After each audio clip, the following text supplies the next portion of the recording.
Ladies and gentlemen, welcome back to PvMer Spotlight. We're on episode number 13, and today we got a very, very special guest, a very beautiful man with us today, the Oh, Solo ToB legend himself, DarockObama. And not to that is confuse him with the Inferno Darock, because I know there's two Darocks, but we're going to be talking to the yeah. Solo ToB DarockObama.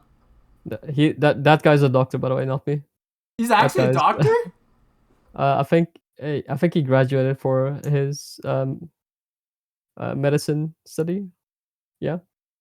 Alright, so to start us off, give us a brief introduction of who you are and how you got into old school RuneScape and endgame PvM. Right.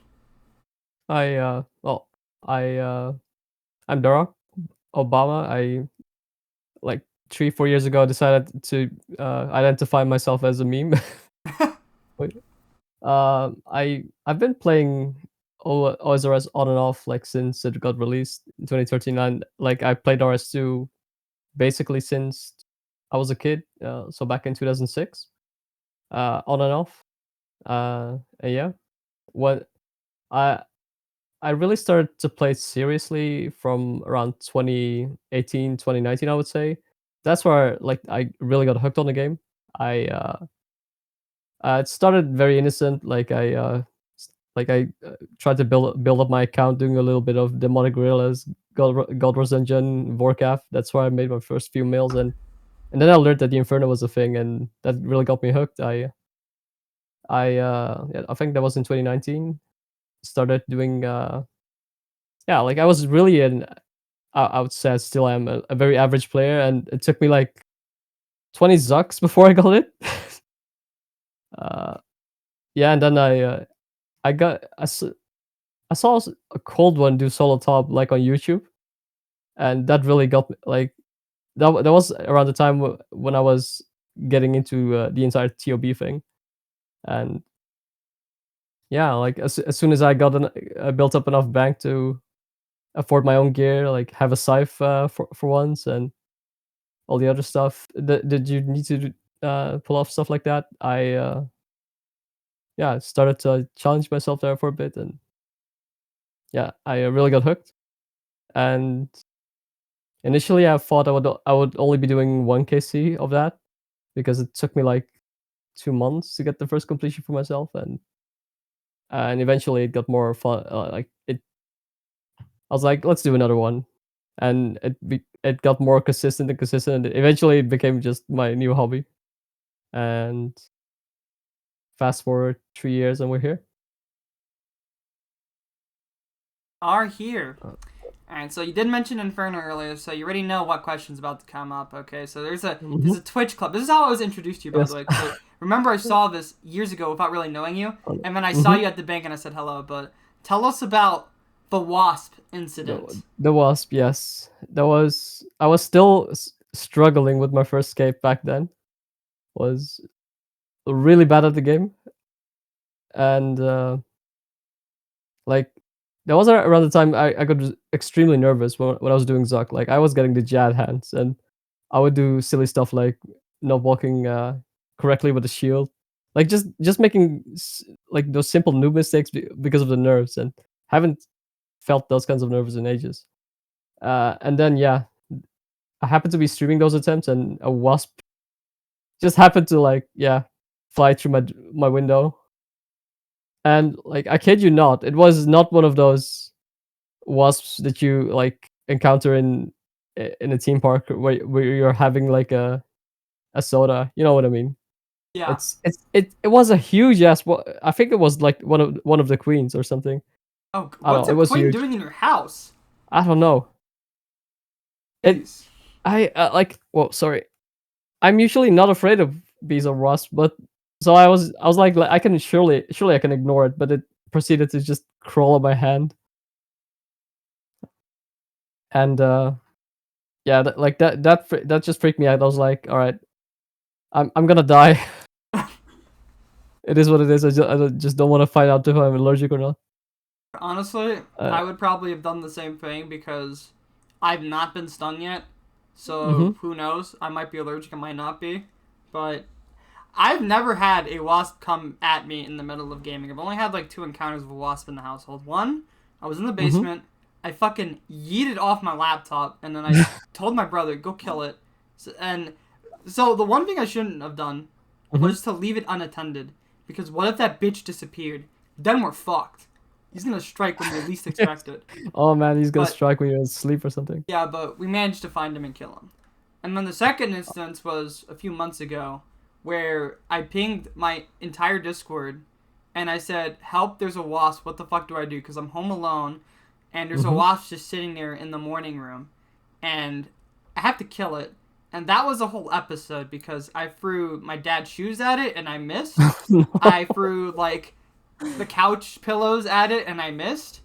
And eventually I said, fuck it, I have to actually, you know, get a fly swatter and kill it. So I got the oven mitts on. I got a hoodie on, so I have Oh battle no. armor. So the only place it could hit me is in the face. In the face. All right. And then I went up to it. I swiped at it. I missed. But it didn't move. Oh no.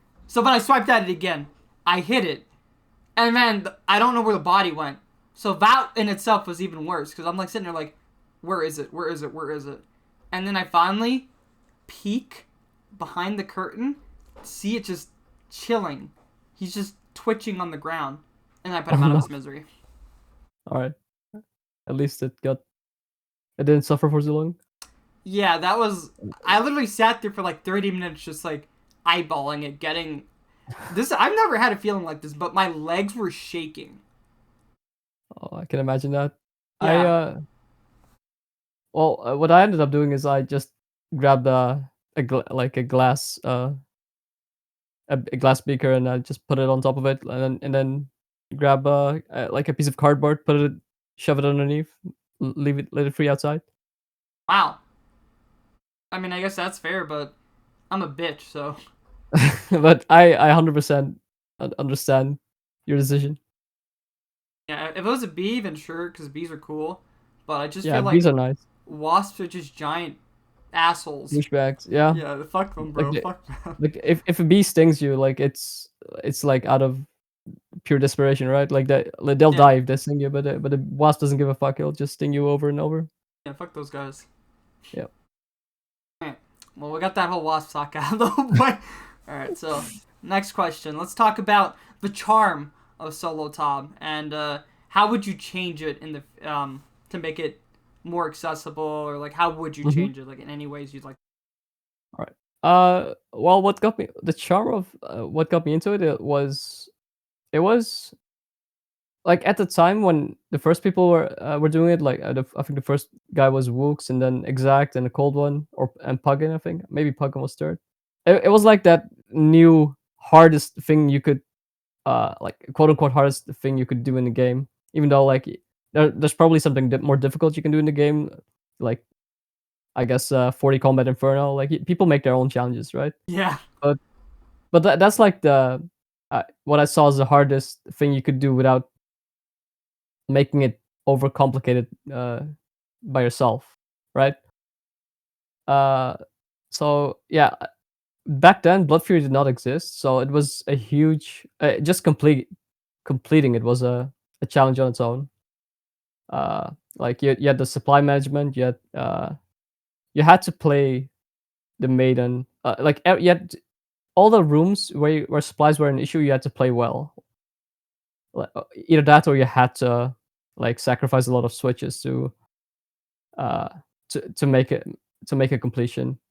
So in that regard, like I saw that as the next hardest thing after Inferno I could try to do, and it took me a lot of time before I could get my first completion. Like I mean maybe aside from bloat and so that's like every room was, yeah, you had to learn something. Uh, Especially for Zarpus and the Nyla room, like you had to really improve your gameplay in a lot of different ways. Uh, so I would definitely say like it is a fact that you have to play really well to just get a completion. That's what got me hooked. If it, and eventually like you just improve and you get really consistent at it, and it just becomes something you can do like every time, even before the Blood Fury. And the challenges were also very long. Like it's like a completion was very very long. Typically, like it took over an hour back then. It's a bit It's a bit under an hour right now, but yeah, like it's just a very long, tedious, and challenging. I wouldn't say tedious, but it's a straining challenge. That's yeah, that's what got me hooked. Then seeing guys like a cold one do it first, as seeing all the stuff that I've never seen before, like all the ways they play the game, like do all those extra little things they do. That's what got me hooked on it. I remember Um, when I went for my first solo ToB back mhm, when it was on the Obliv Diary, mhm. and that was the most exhilarating feeling to get it done. I screamed, I cried, and I also got a solo verdict, so that also just added to the Oh, screaming. the But it was a whole week of euphoria. grinding. It was a whole week of grinding, but it was so brutal. So this was around the time when Blood Fury came out, so it made it a lot easier. Mhm. But it was just like dying over and over again, especially at Nilo, because I was like, I don't want to use supplies at Nilo. I don't want to use supplies at Nilo, and I would just die again and again. I was like, fuck. It's unforgiving, Yeah, and but that's what I liked about it. yeah, I mean, I personally did not want to go back to it just because of Mhm. P2 Ticket Simulator, but Oh, just to have it gotten done, I was I was happy and I was relieved. I definitely felt that the first time I did it as well.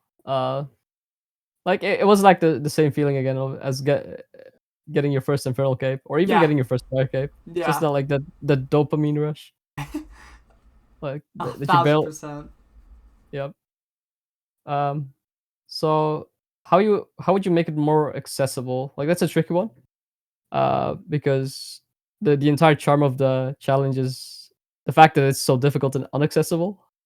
So that like contradicts it maybe in a little way. I would say all there needs to be changed about it is the elephant in the room. Brad. It's the P2 Verzik, like the thing Oh, everyone complains about. Uh, and I don't know. It's so weird. They did it when Harbor Top was released, like briefly after day one. They made a few tweaks so that it could be soloed in a human in a human way. Before I think before the tweak got implemented, I think Riskies was the only person to do it without that change. And that was when Maiden would ramp up, even despite the fact that you're the only person in the room, right? And not only that, yeah. you'd also have all the crap spawning, I think. So Maiden would just demolish you. So what he eventually ended up doing, I think Resk was the person who came up with this strategy. You can trap a bunch of blood spawns at the back of the room, and they don't die.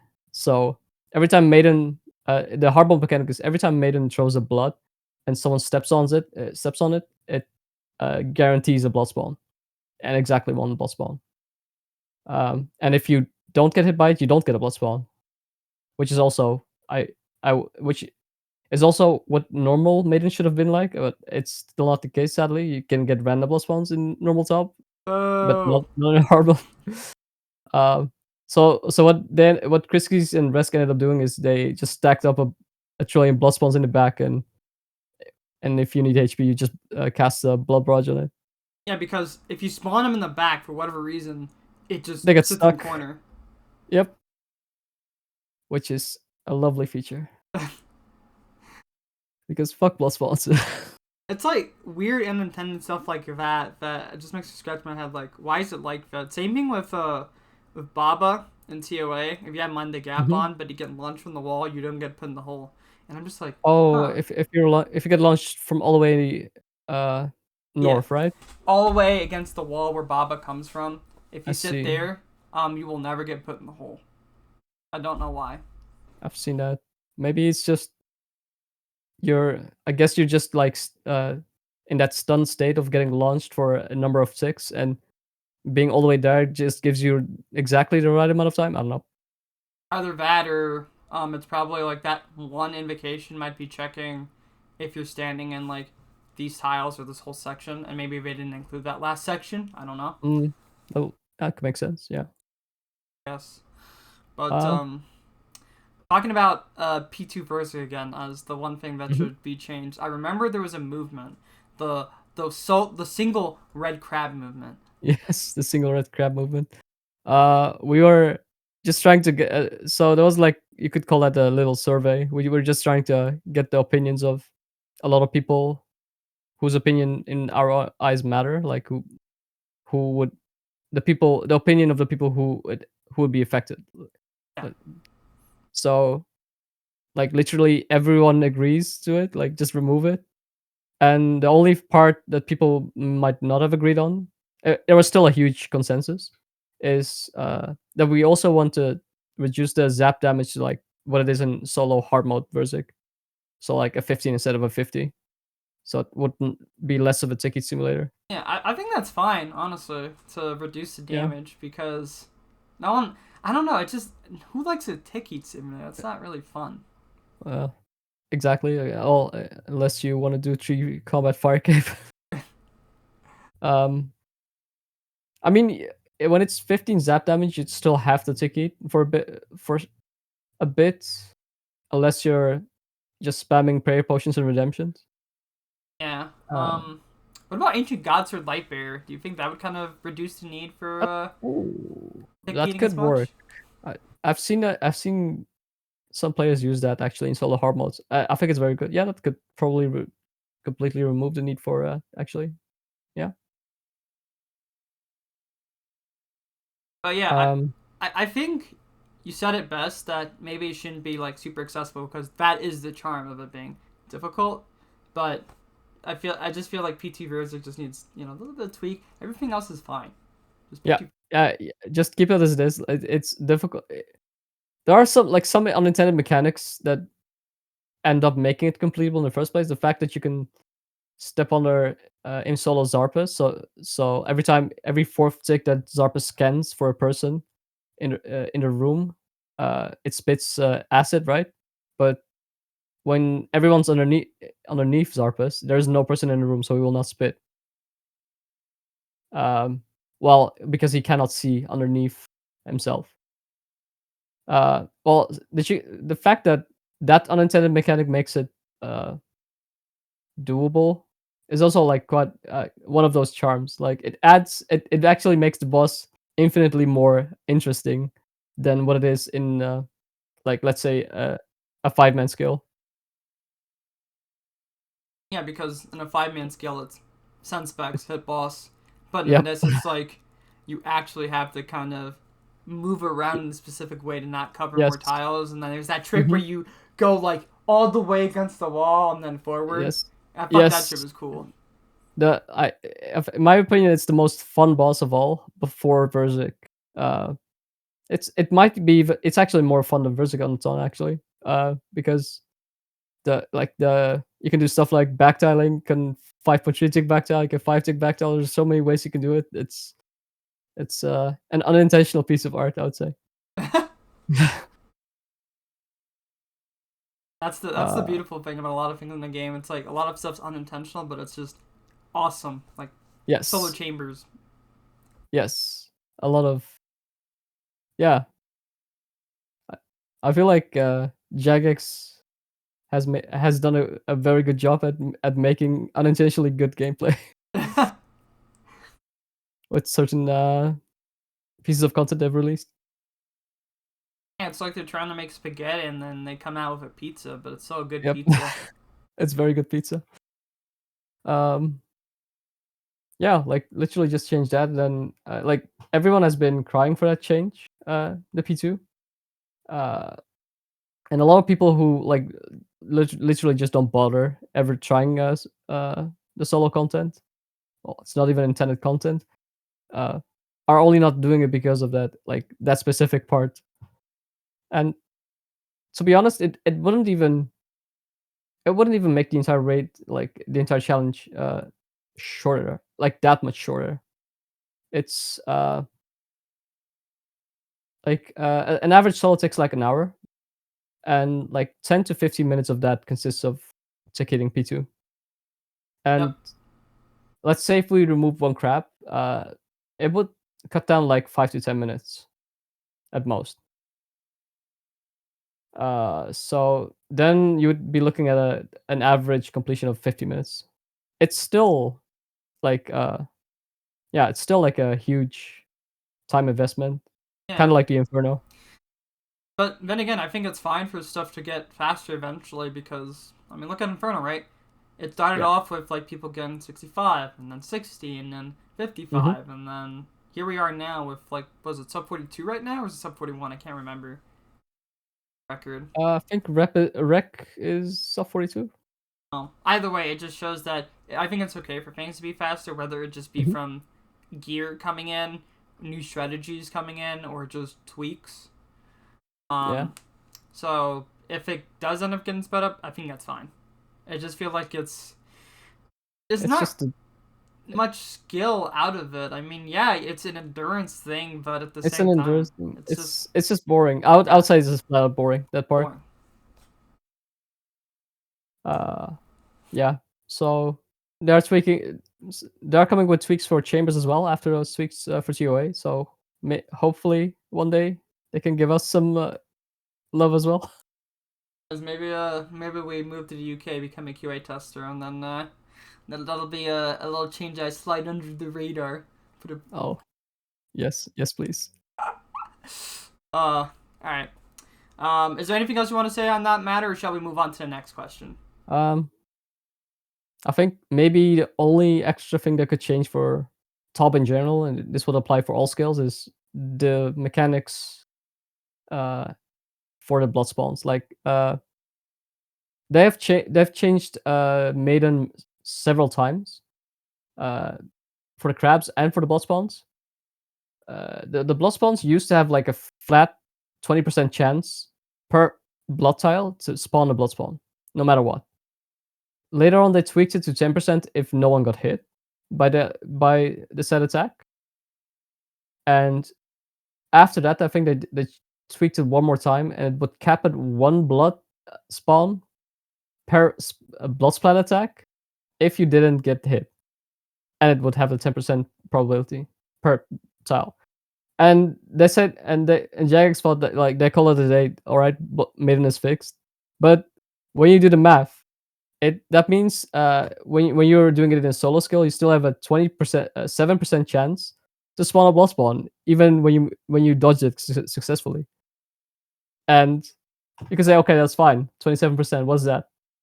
But when you look at how many times she does that attack over the course of a duo maiden, for example, or a solo maiden, or even a team maiden, like in like in 5-man team maidens, you have one person getting 3 of those blood tiles, right? And yeah, and the rest of the team gets 1 each, so that is 7 blood tiles. So if you do the math, like you're very likely to get a lot of blood spawns that you did not deserve. And the way they do it in hard mode is you get the first blood spawn guaranteed. You cannot kill it, but every blood splat attack after that is, as long as everyone dodges it successfully, you do not get a blood spawn, and you get one guaranteed if you do get hit. Like, just it would be very good if they just implement that into normal mode maiden. I'll just say that. Like that will be the only additional change I'd like to see. yeah. Back to blood spawn. No one likes it. Yep. All right. Yeah. Let's move on to the next one. So I think I dubbed it as meme challenges, but I wouldn't say they're meme challenges per se. But let's talk about, some challenges that people put on themselves. So as you said, you had the Border Free Combat Inferno. You yourself have done a Darock Solo ToB.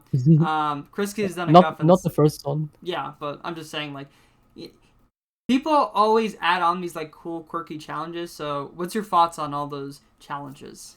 Well, in my opinion, like a lot of it's just like doing the little extra things to have a little fun, right? Everyone knows about the Barrels Burrows CA task, and I see a lot of people just bring like a Gutton War Spear and full Thorax into the raid just to complete the raid. I'm like, you can have This is like one of those only tasks where you can have a bit of fun and you just get like ignore the fun part. I feel like when when you've done like 2000 top KC or even more, and it has become, I would say, like just at that point, it just becomes another Vorcaf or another Zora you can basically do. If Feels like routine. like you can, yeah, it feels routine, but yeah, exactly, that's the word that describes it. Like doing stuff like that just adds a little, I don't know, uh, it just adds a little silliness to it, and I love to do silly things in the game. Yeah. Um, I uh, I remember Kriskis was the first person to host raids like these. Like he would host a 5-man raid, and everyone would get randomly assigned a Barrow's brother, and you'd only be allowed to use that specific gear of said brother. And I think they were allowed to bring Dragon Warhammers just to make it less aids. But let's say if you were Arim, or you would only be allowed to mage stuff, and the same goes for Carol. And so you were not allowed to change gear to different Barrows brothers. It was very thematic. They only so obviously it's a 5-man team, and there are 6 Yeah. Barrows brothers. So Torag uh got the boot there because Torag is useless. Yeah, look, it's stuff like that. Just I don't know. It just makes the game more fun. It's actually funny that you mentioned that because it was like a real long time ago. It was like 3 or 4 years ago.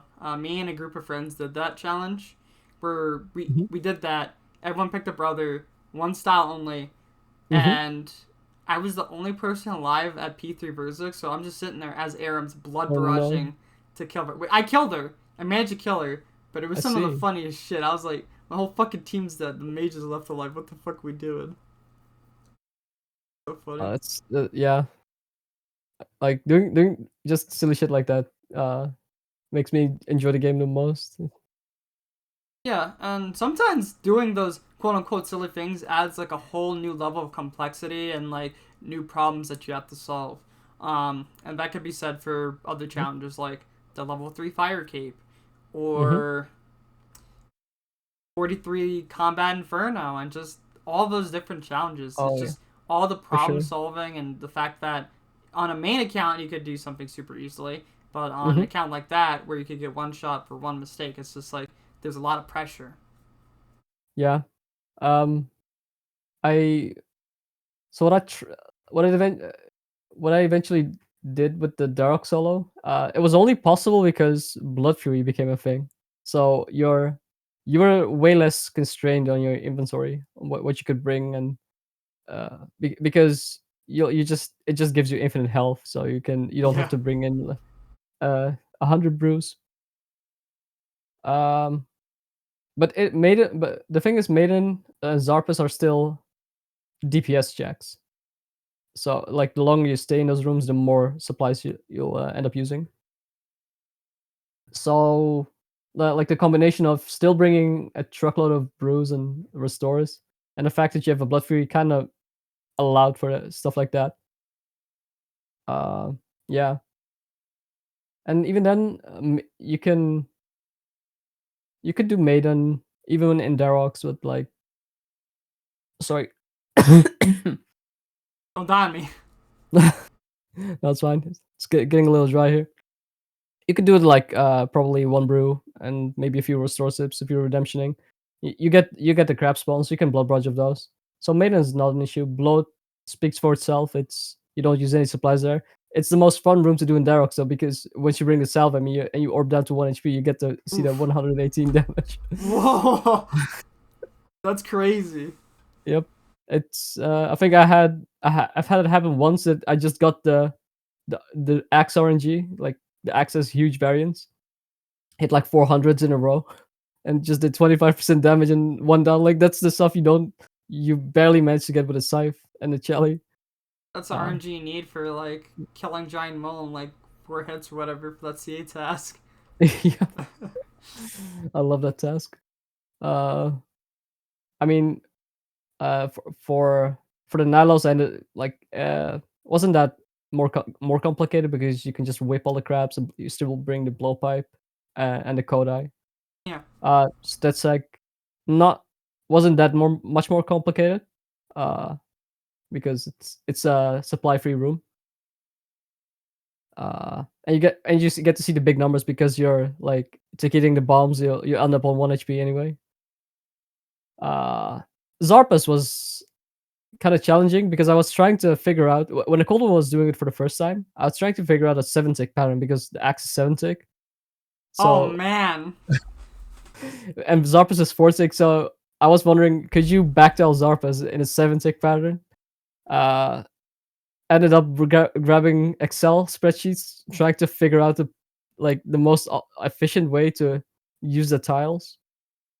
It, it, I ended up finding some method, but it was just so complicated with the fact that Zarpas is 4 tick and your axe is 7 tick that you're basically better off just flinching normally, which is still like way more challenging than finishing Zarpas with max gear because your DPS is just so much worse.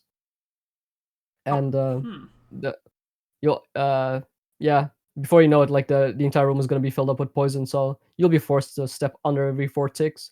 So he will stop uh throwing the poison, and you'll just end up using more prayer potions.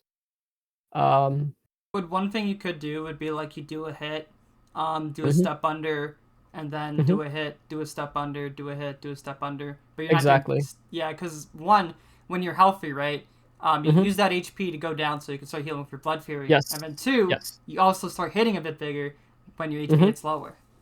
exactly. That's so that's I forgot to mention that you want to step under initially. That's I think I started stepping under with a whip or with a tentacle because the axe was just not hitting enough. Yeah, sorry, that's not very thematic to do with Darocks. Cheating, bro. uh, it's cheating, but yeah, but eventually you want to use the axe. I think the axe also just becomes more DPS than the tentacle. Uh, yeah, and it is not 8 tick, it is 7 tick. So obviously you don't want to 8 tick the staff, the axe. I mean, so on certain cycles you would have to rag with the axe as well, and on all the other cycles you're basically tanking 2 hits by stepping under, and you're doing 1 axe hit. Sorry. Prayers for my boy, dude. He's dying. I'm dying here. All It's right. very hot in my attic here. Oh, you're in an attic? Yeah, this is an attic. Wow. Well, I did my best to make it look somewhat presentable, but it's not the I would say not the place to be in the summer. Yeah, I mean, I have an attic that I've never really Mhm. been in, and it's like all the way at the top of my house. Mhm. Um, doesn't look very presentable at all. That's for sure. Yeah, it's especially like the temperature, the humidity that gets you once you do like once you live there. Yeah. Mm. The Verzik actually was by the way actually in that setup the most fun boss to do because you once again you're getting zapped to 1 HP, but you have to keep those with sweets, so you get to see the big axe hits again. Um, and then you have the boring part where you just ticket everything and hit the purple crabs. Um, once the boss fight starts, Verzik is 7 tick, just like your axe, so you can deal exactly a 1-to-1 uh, That's hit so rate. good, dude. That's which is quite funny, and you can Verzik is actually a funny boss because you can get away with barely using any food. Like after like a lot of solos, I noticed that the projectiles of Verzik roll the damage the tick before they deal the hit splat. So what you can do is you can pray against the range or mage projectile, and the tick after you could just put on redemption. And Wait, if you really? yes, and if you happen to be like on a safe HP range, like just above 16 HP, but low enough so it can hit you towards 9 HP or below, you can get your HP back doing that. I didn't know And it some checked a tick before. That's good to know. it's one of those few bosses that do that. It also works at Sotetsek, by the way. Like when you get hit directly by the Mage Orb and you happen to be like 9 HP, you can pray Mage into Redemption, and it'll give you back free 24 health for like a sip of prayer potion. Wow. It's the little things like that. Like if you know to use that correctly. The thing is also at Verzik, the projectile, like the projectile, the like when the hit splats appears, it depends on when you are the tick. It's like it does its attack animation. Yeah.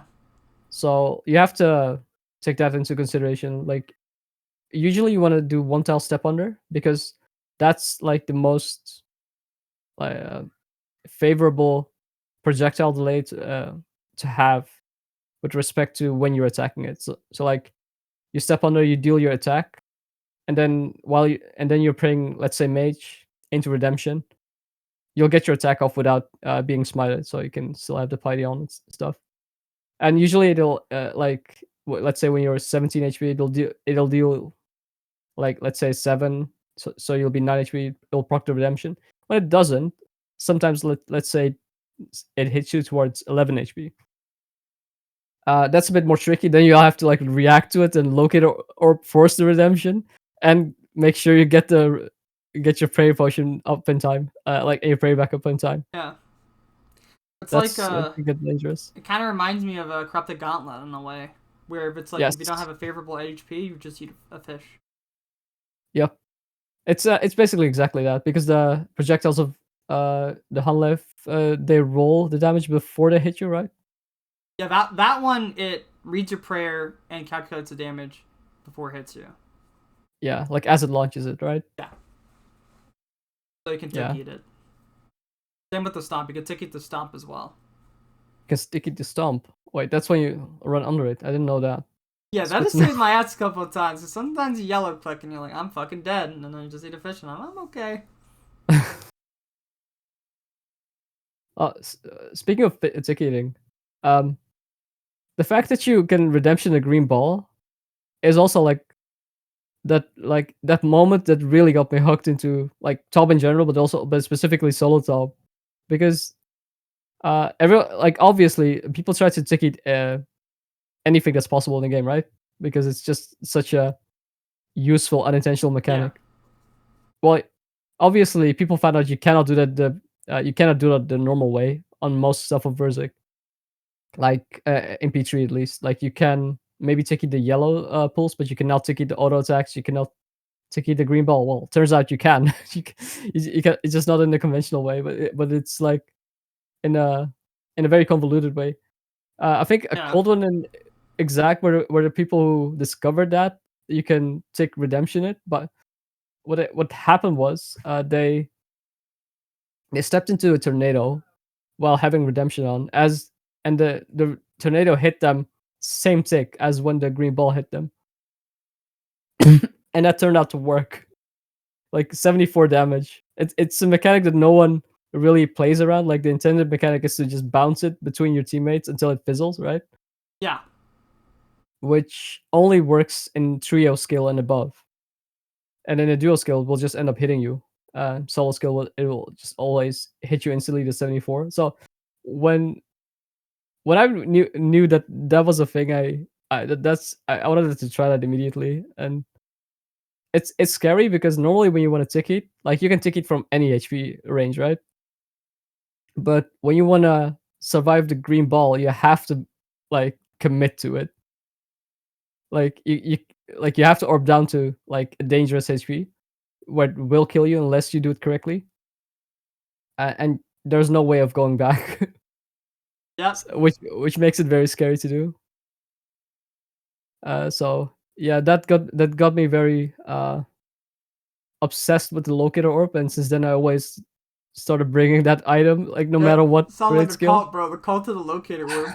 Yep, locator orb on my chest.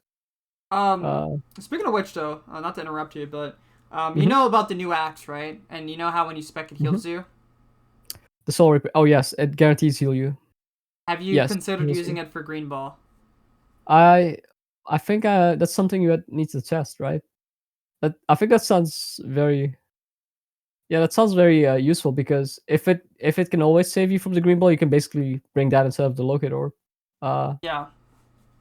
need to test that Because what you do somewhere. is, you when it's about to be green ball, you swap to the Mm-hmm. Soul Reaper X, do a couple hits Mm-hmm. with that. That guarantees Exactly. that you're gonna get like 40 HP back if you manage to stack it up that much. But then again, you also have to kind Mm-hmm. of be careful because you're getting hit 8 while Verzik's also hitting you too. Yeah, yeah.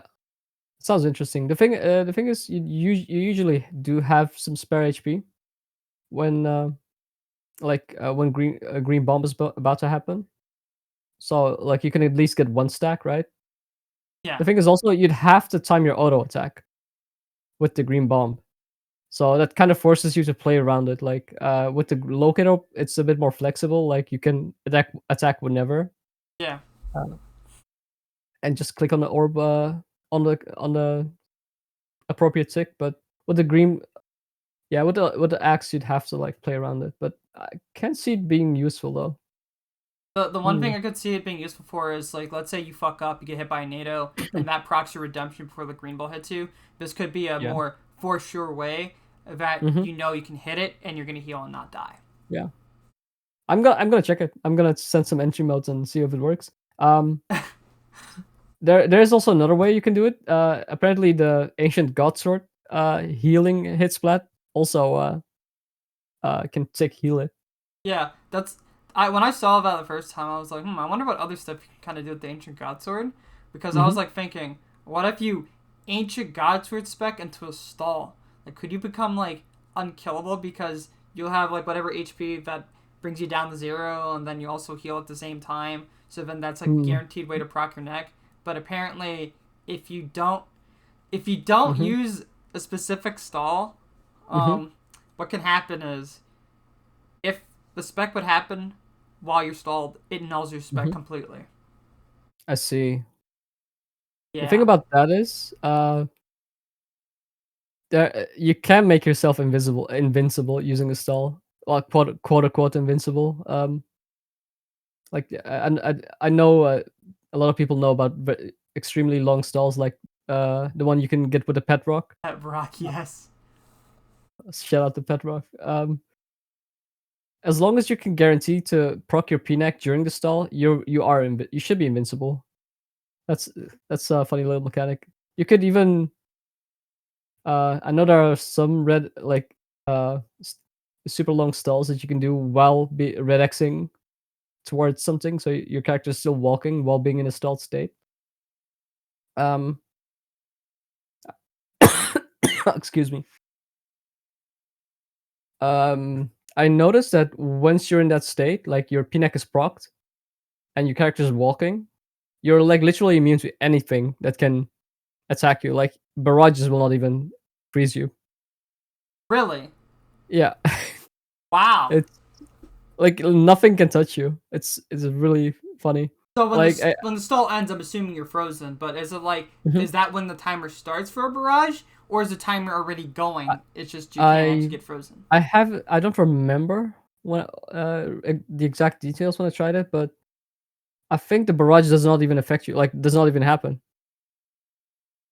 That's crazy Uh, because you could potentially use that in the wilderness to get away from fucking PKers. Then Oh yes, like you need a boxer and you need.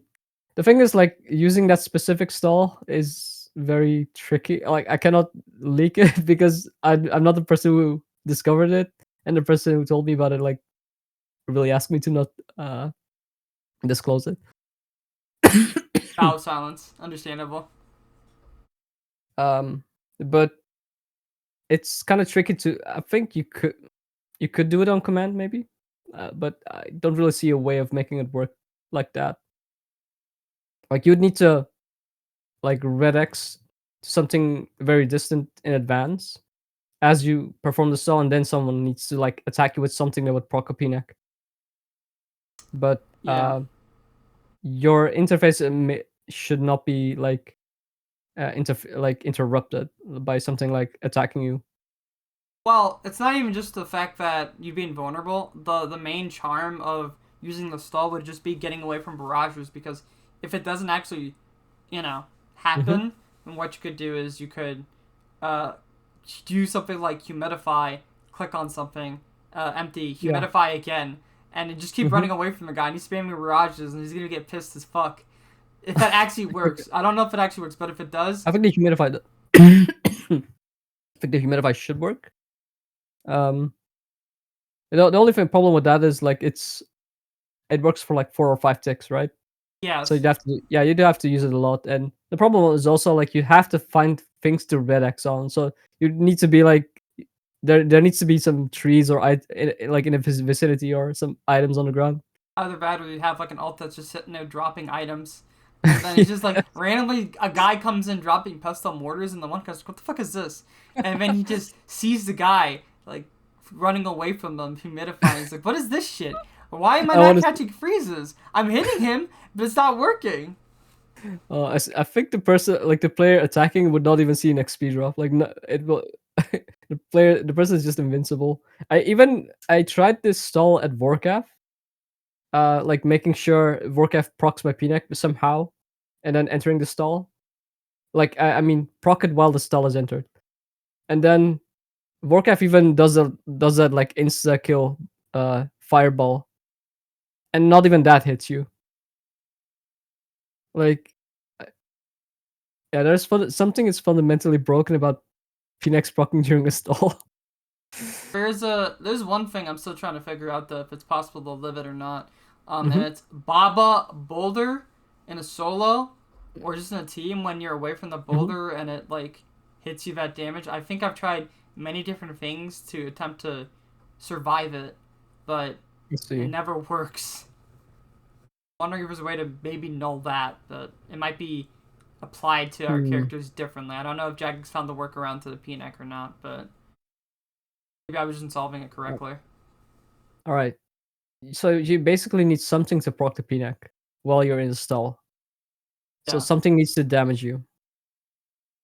Uh, maybe you could. I don't know.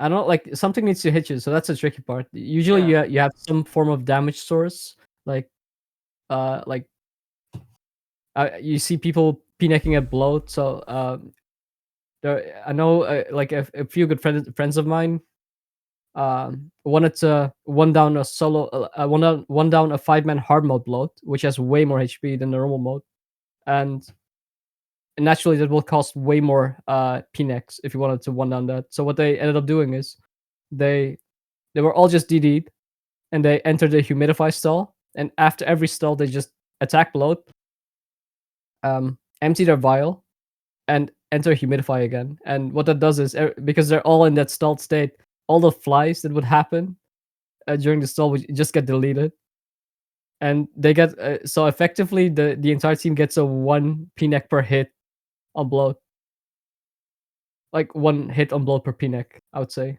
Yeah. So yeah, they have the bloat flies naturally proccing the PNEC, but in this Baba, I guess with Baba there's it's kind of tricky. I would say if you can get the PNEC to proc during the stall, it should definitely delete the damage. Yeah, I think Like, I tried locator orb into NPC contact and a bunch of other different things to see if I could mm, get it to work. I might have to revisit it, but I swear when I did that, I still died to the boulder even when I did the order of operations correctly. I'm wondering if it's maybe just I don't know. They mm, they, they made some sort of workaround, but I kind of doubt it.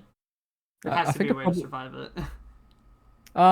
There probably is. Maybe if you intentionally let the monkeys hit one of the sarcophaguses, right?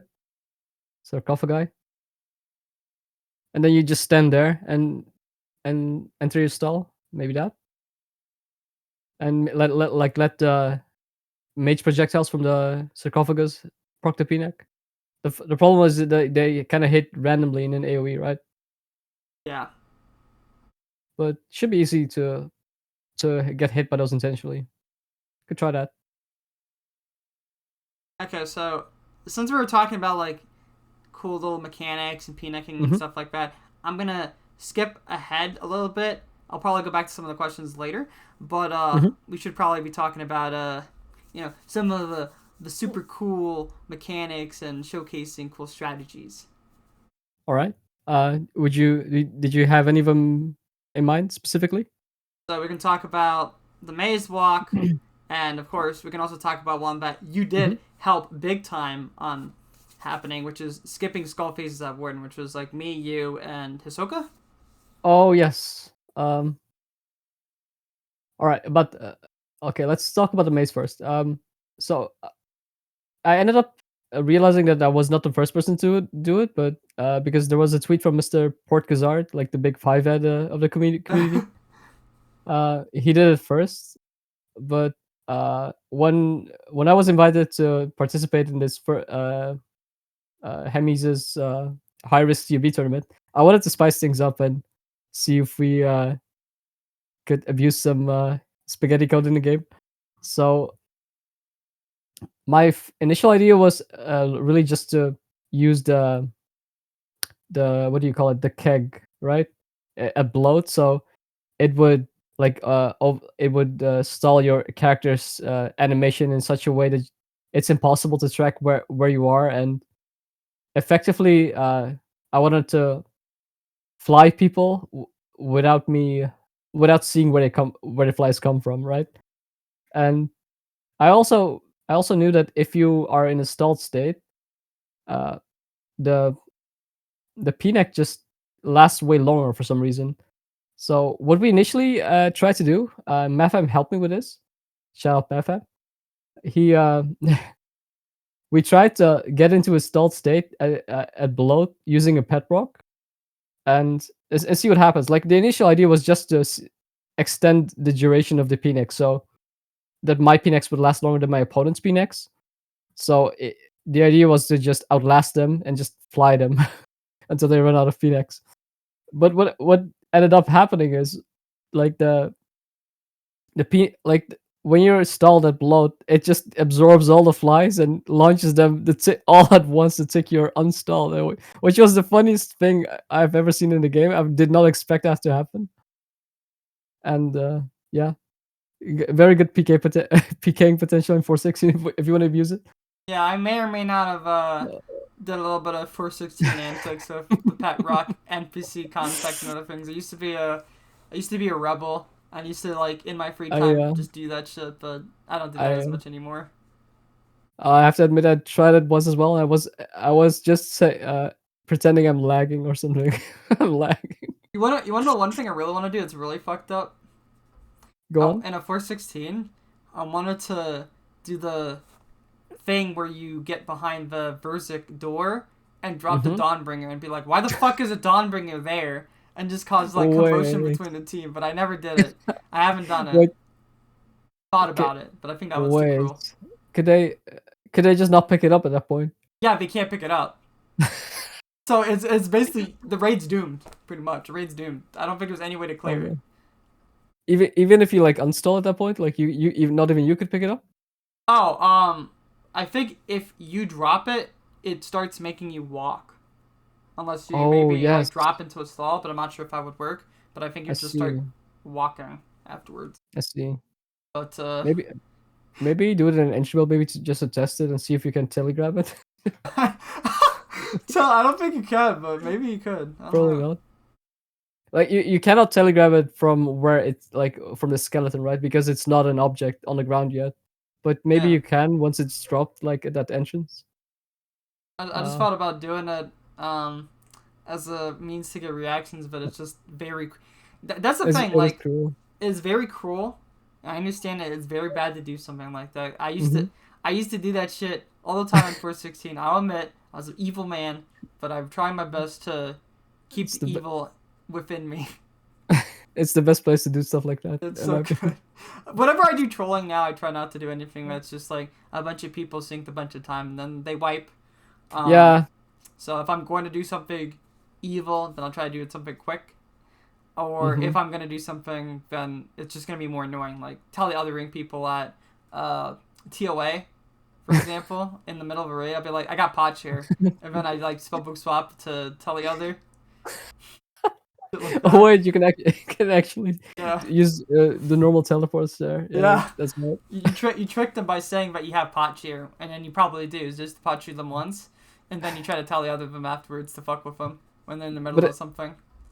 but I'll still have to click on that menu, right? Um, Like to accept the teleport. yeah, they have to accept it, but you never know. Yeah, Maybe they're clicking somewhere where they hit accept without that realizing. that, that is true. I think the worst thing at TOA is the popping on the jugs at the back, though. Well, actually, wait.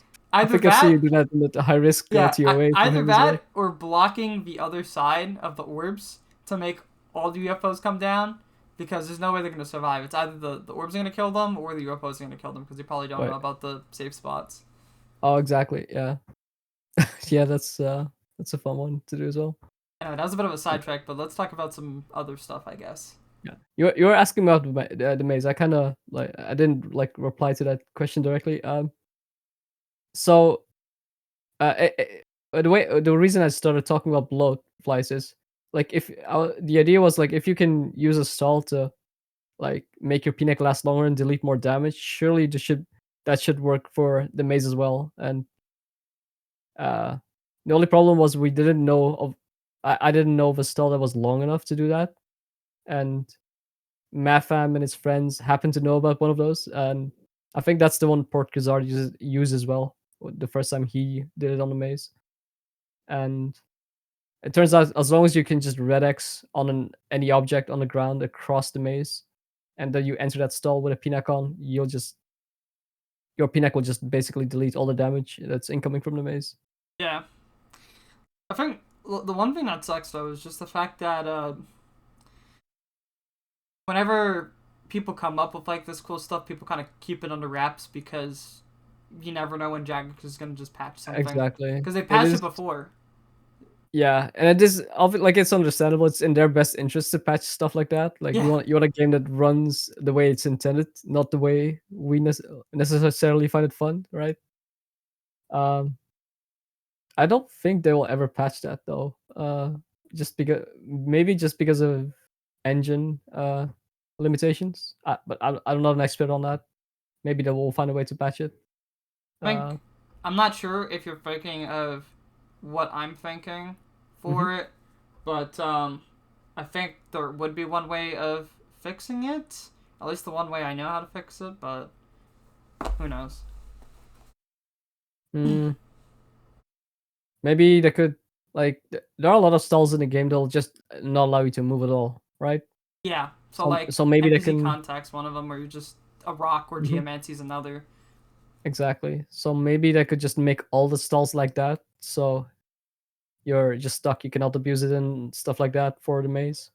Which would kind of ruin a lot of cool stuff in the game that's happening. Like people spellbook swap, run across the maze.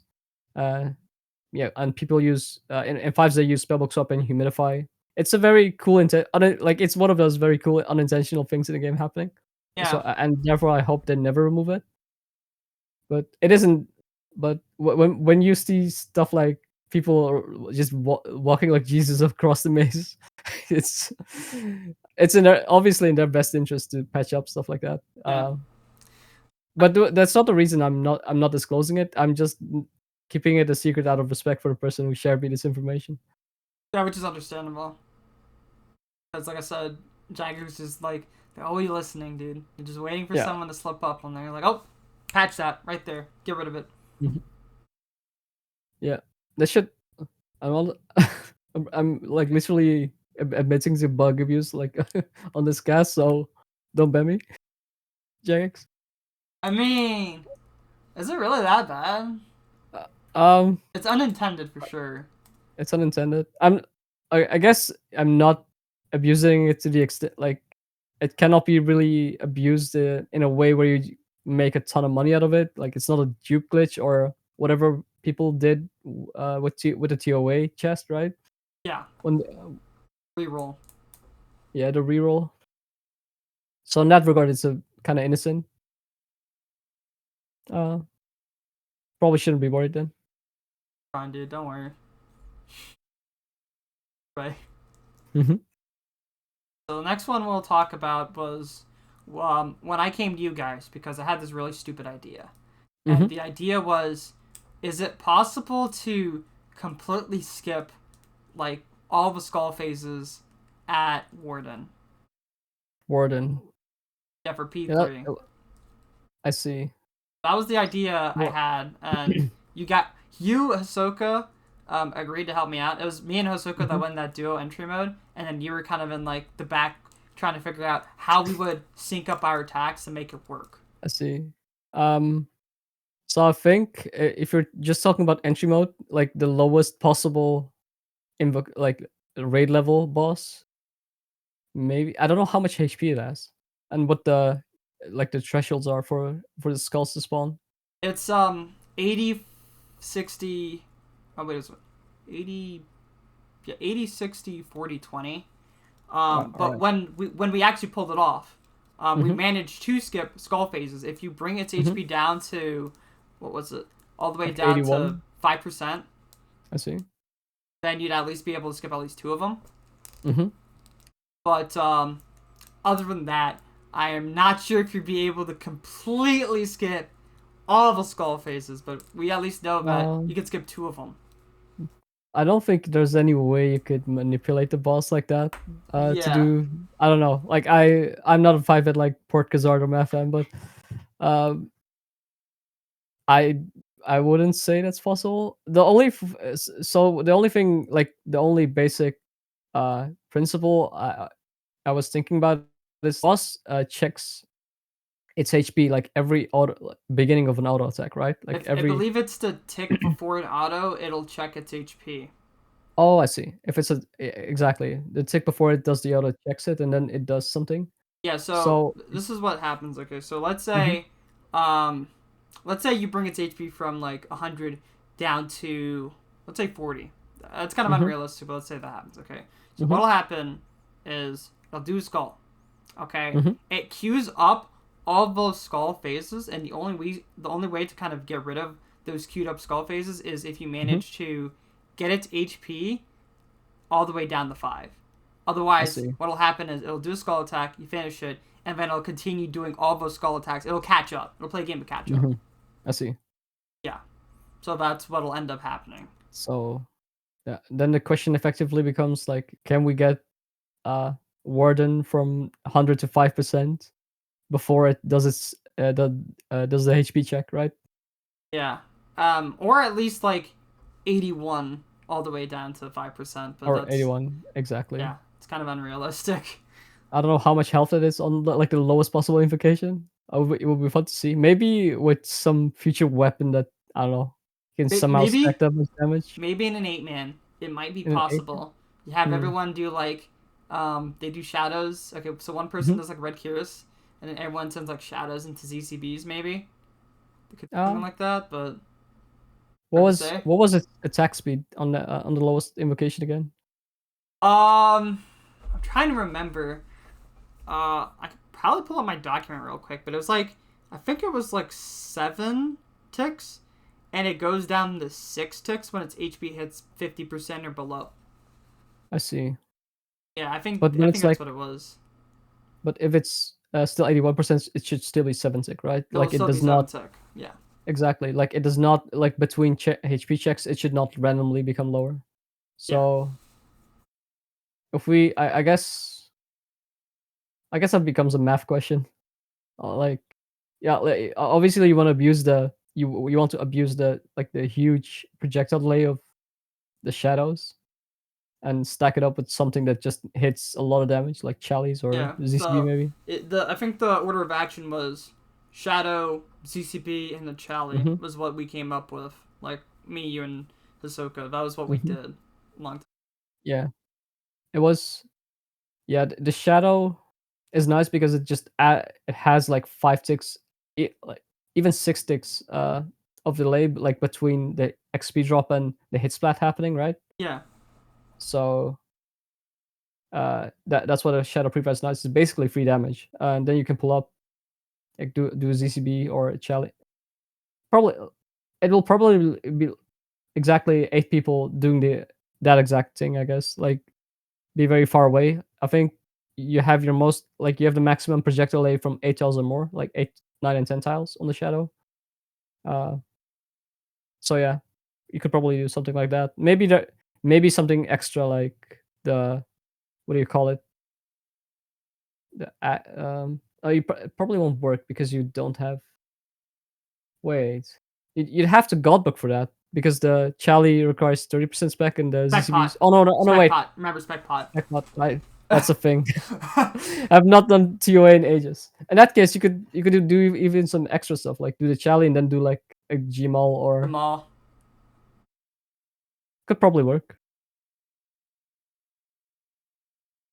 Alright. Would like to see it happen. Who knows? Maybe that's what we gotta do now. We gotta get 8 people together, and we just keep resetting until we make it happen. But the question is, like, we gotta figure out how much damage can we do, assuming Red Heroes hits.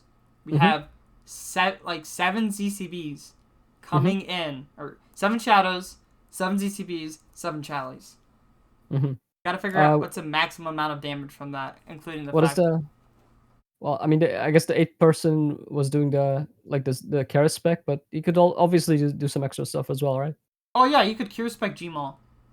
Yeah, I could see it work. I guess we just need to know how much health, like the lowest invocation 8-man Warden has. Could be interesting. Actually, wait. I wonder if the play would be he shadows, then he Curises, and then falls afterwards, because that way you know that the Curious damage will apply on the Chalies and the ZCBs, because if you do the Fang spec first, then I said Fang spec, Cure spec first, then it'll apply on the Shadows and maybe not the Chalies. Yeah, it applied for like 6 ticks if I remember correctly. I'm not sure. 10 ticks. 10 ticks. All right, 6 seconds was it? Yeah. Yes, it's 6 seconds. Brained off for a second. Quick maths. Yeah, I guess that's gonna be a very interesting math problem. Would love to get into it.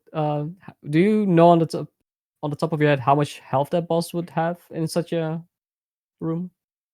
Now I would have to actually calculate it, especially with the fact that as it goes up, it's like scales.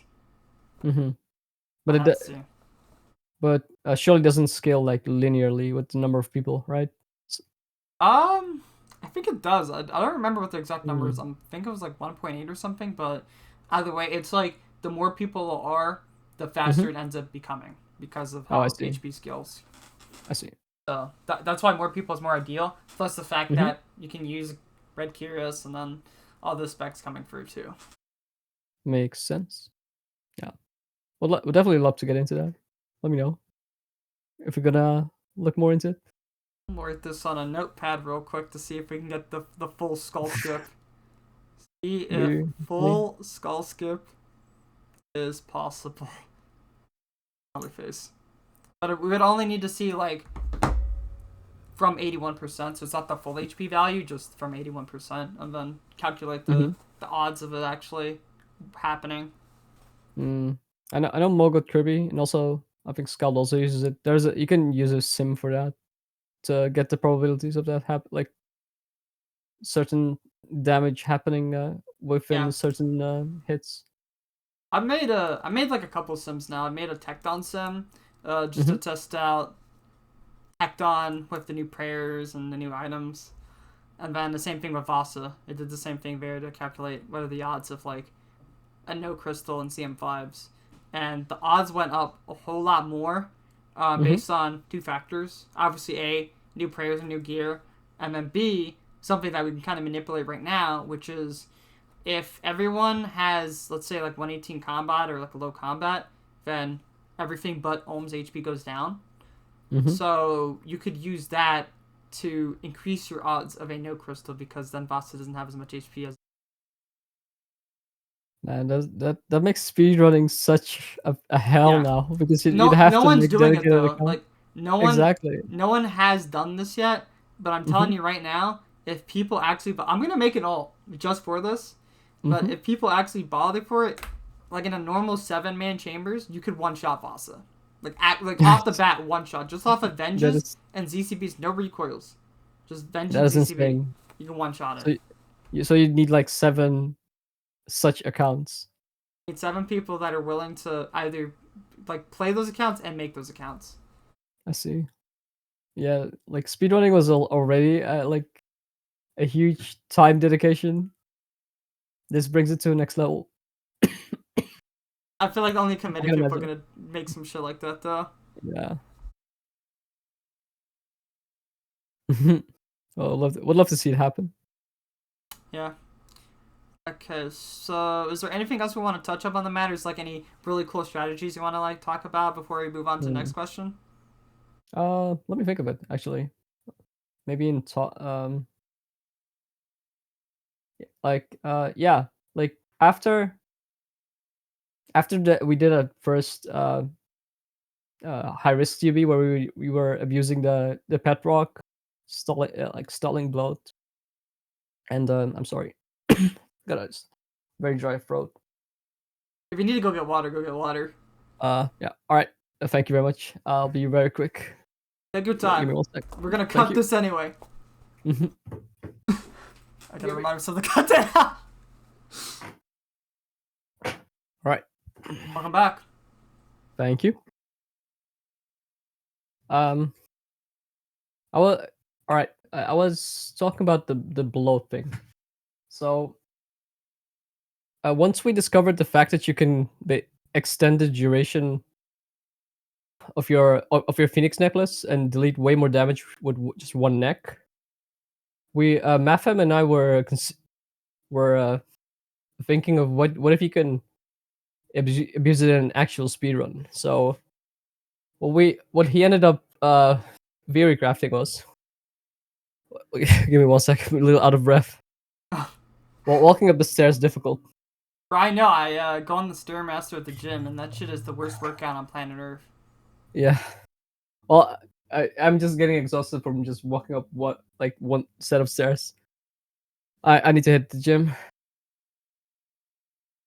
All right. So what Mafam eventually ended up theory crafting is like an entire method to cast humidify, empty your vial, hit bloat, uh, equip a new PNEC and repeat. And he showcased the method to do it just alone, but it wouldn't make a difference if 5 people were DDing and doing it at the same time because all the damage just gets negated. Yeah. And I think it was like 2 years ago, 2021, when he made the method and posted on Twitter. And it was only like recently, like relatively recently, where it actually got used. And that really got me hyped. It got used for the world record 5-man hard mode top by our friend Scald and others. Shout out Scald. Yeah. He I think he posted the video on YouTube. It's really definitely recommend watching it. It makes sense too because the amount of extra HP that float has, so you definitely need those extra people hitting at the start. Mm-hmm. Yep. It allows for like usually when you're trying to one down bloat in a normal top, it's usually just 3 people necking it, and then there's 1 person alone, 2 people, and 2 people like DD, and they're using a lot of necks. Yeah. But when you use this method, like you can have 5 people hitting blood at once, and you only use like 1 PNEC per person for each hit. It's yeah, it's a very nice showcase of very uh far-fetched methods. Far fetched, but it works. Just a Yeah, lot of execution required. yeah. It's it looks it also like it seemed very difficult to execute. Like every person in like if anyone messes it up in the raid, like it just snowballs. Like you just instantly die. Yeah. Like it's so likely that 1 person in the raid makes a mistake, and in that run, like no one made a mistake. They're just so good at the game. Uh, any other methods? Like I think uh what really got me hooked on the game as well was all the tanking methods that Mafam, Exact, and Edicon came up with back when Hardball Top got released. I would Hard say tank. the Pog Tank, yeah, it's one of my favorite like things in the entire game. It's yeah, shout out to those. It's like synchronized dance, if it makes sense. I synchronized that, yeah. Yeah. It's like doing that like definitely was one of the times I had the most fun playing the game. Like when a team is just so coordinated and executes it so perfectly. Uh, yeah, you just don't see that often, and that's definitely one of the things in the game that has a special place in my heart. Uh, yeah, not there's probably a lot more like cool strategies methods that I can't come up with right now, but Oh yeah, there's Kirby skip as well. oh the Kirby skip, yeah. I'm not this like much of a chambers runner myself, but I definitely liked doing it when I was going for my GM time. Yeah, because It's really good. what ended up happening was had to what's going on? My phone's like someone's calling me, but they patched a thing where you could use a protect item on a high risk world as a means to Oh yes, stall. So then this was like the workaround was the Kirby skip. I remember that was the you had to be you had to be on a high risk world. You had to be the prey that you cannot use, and was it only like specifically that prayer, or was it You could it could do also be? preserve too if you didn't have it unlocked, but most Oh, I people had see. preserve unlocked, so that's why they Exactly. used that instead. I see. I don't remember how that method worked exactly. I wasn't really that uh known in chambers. Like, and I would say, I mean, I didn't know much about chambers back then, so I don't know how that mechanically worked. I think the Kirby skip is more understandable in that regard. Uh, the f- I do love the fact that it just lines up perfectly. Like you have to, there's a specific tile where you activate your rapid heal. It is just so brilliant the way it works. The, the way it just works out, Yeah. and the fact that you barely need anything to make it work.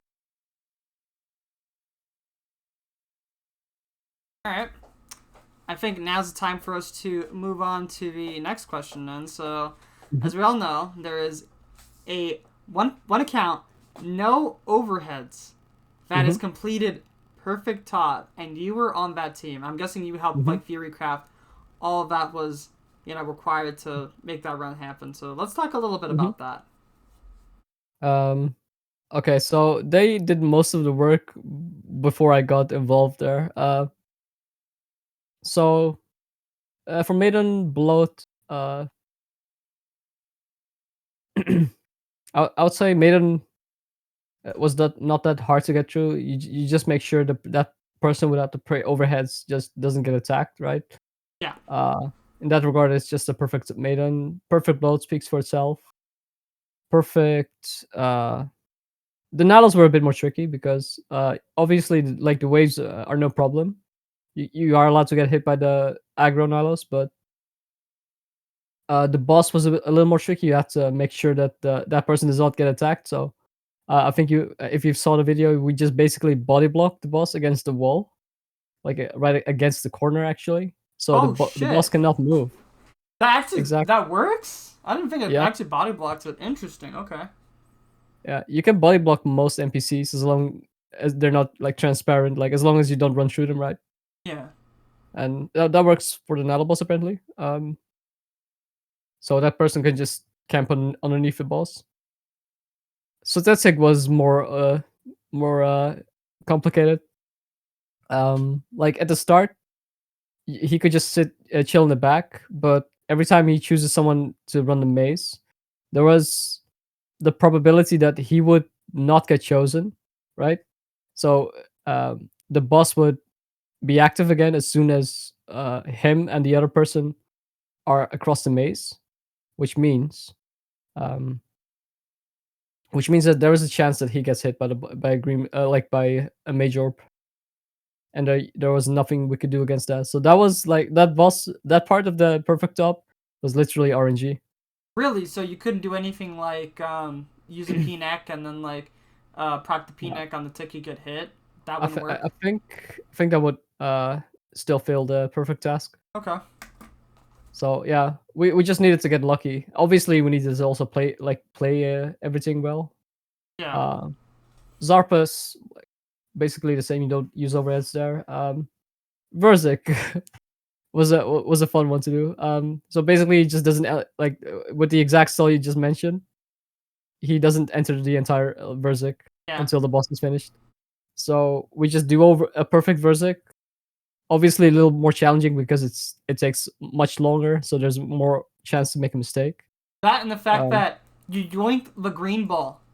So he teleports out with the green ball. I thought that was genius. yeah, that was the only. I think that's like the only way you can duo perfect, quote unquote duo perfect Verzik. We had to test that for specifically Verzik to see if it works, like to see if he gets the perfect Verzik task at least. And apparently it did.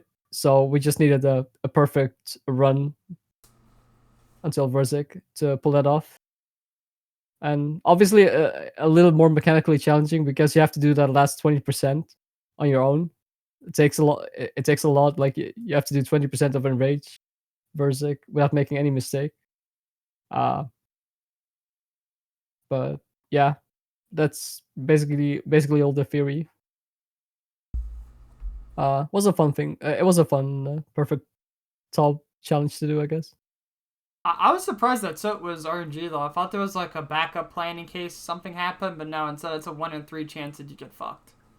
Well, it's 2 in 3 times the 1 in 3 chance because if he gets chosen to run the maze, he can just stay in the shadow realm. Oh, right. So That's actually we smart. Holy shit. what we were also considering, and this was Scout's idea, is to just make sure he does 10 orbs and then proc the maze because what the idea was, he would just always guarantee to give the death bomb as we get out of the maze. That is That was the actually kind idea of behind it. smart too, is the lining up of a death ball. That Exactly. would make it where it's foolproof. That would make it foolproof. The problem with it was if you line it up like that. y- I'm sorry. Uh, Um, if you count the orbs and you line it up like that, you'll just get another orb and then the death ball for some reason because they wanted to. I guess Wait, the really? game designers, yep, they wanted to guarantee that you don't get a death bomb as soon as you get out of the maze.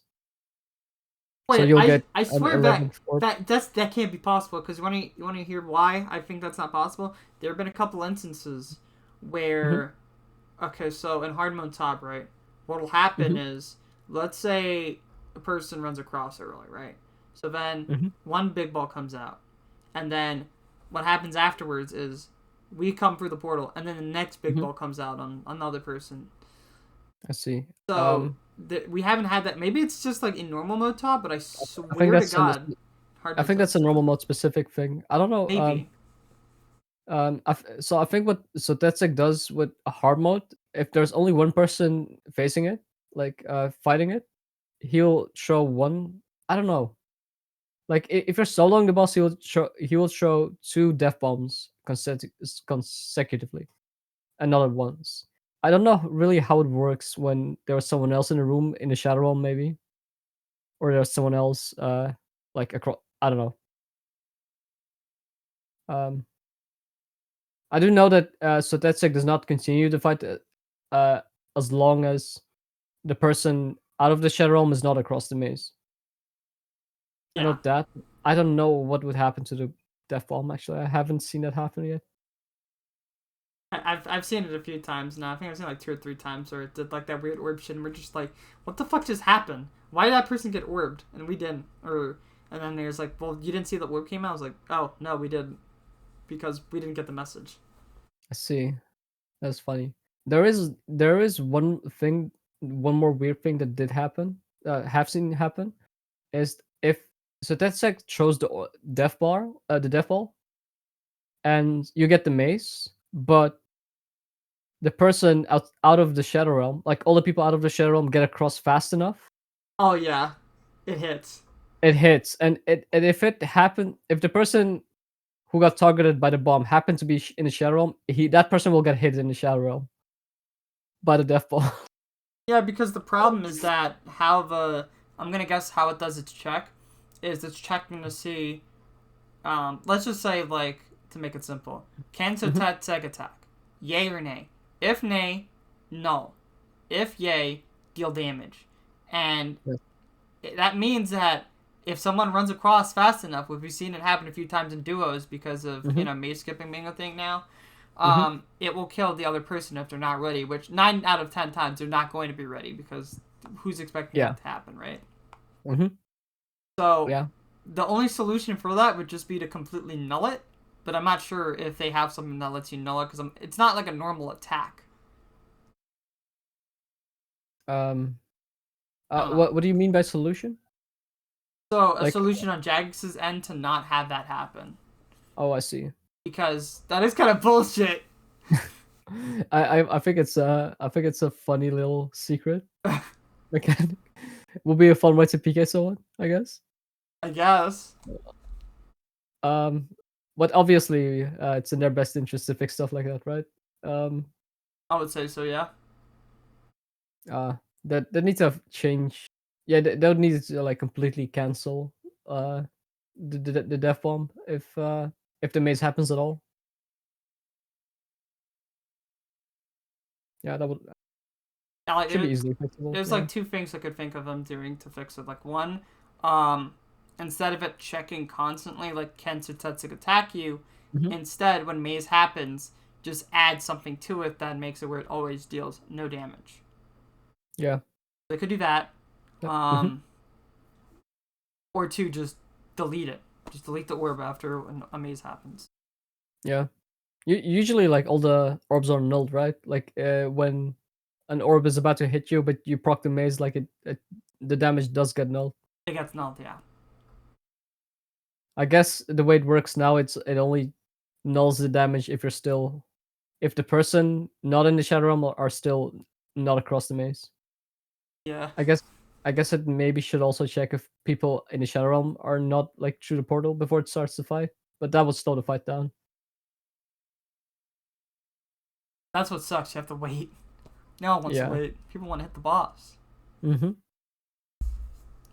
Yeah, and not only that, like it checks every fourth game tick whether everyone is across everyone out of the Shadow Realm is across the maze. Alright. Funny. Oh, jeez. I'm still waiting for that to happen to me. I haven't had that happen yet. The one thing that I have happened, though, is I don't know what causes this. We kill Verzik, green ball still hits me. Really? Yes, I've had that happen to me twice.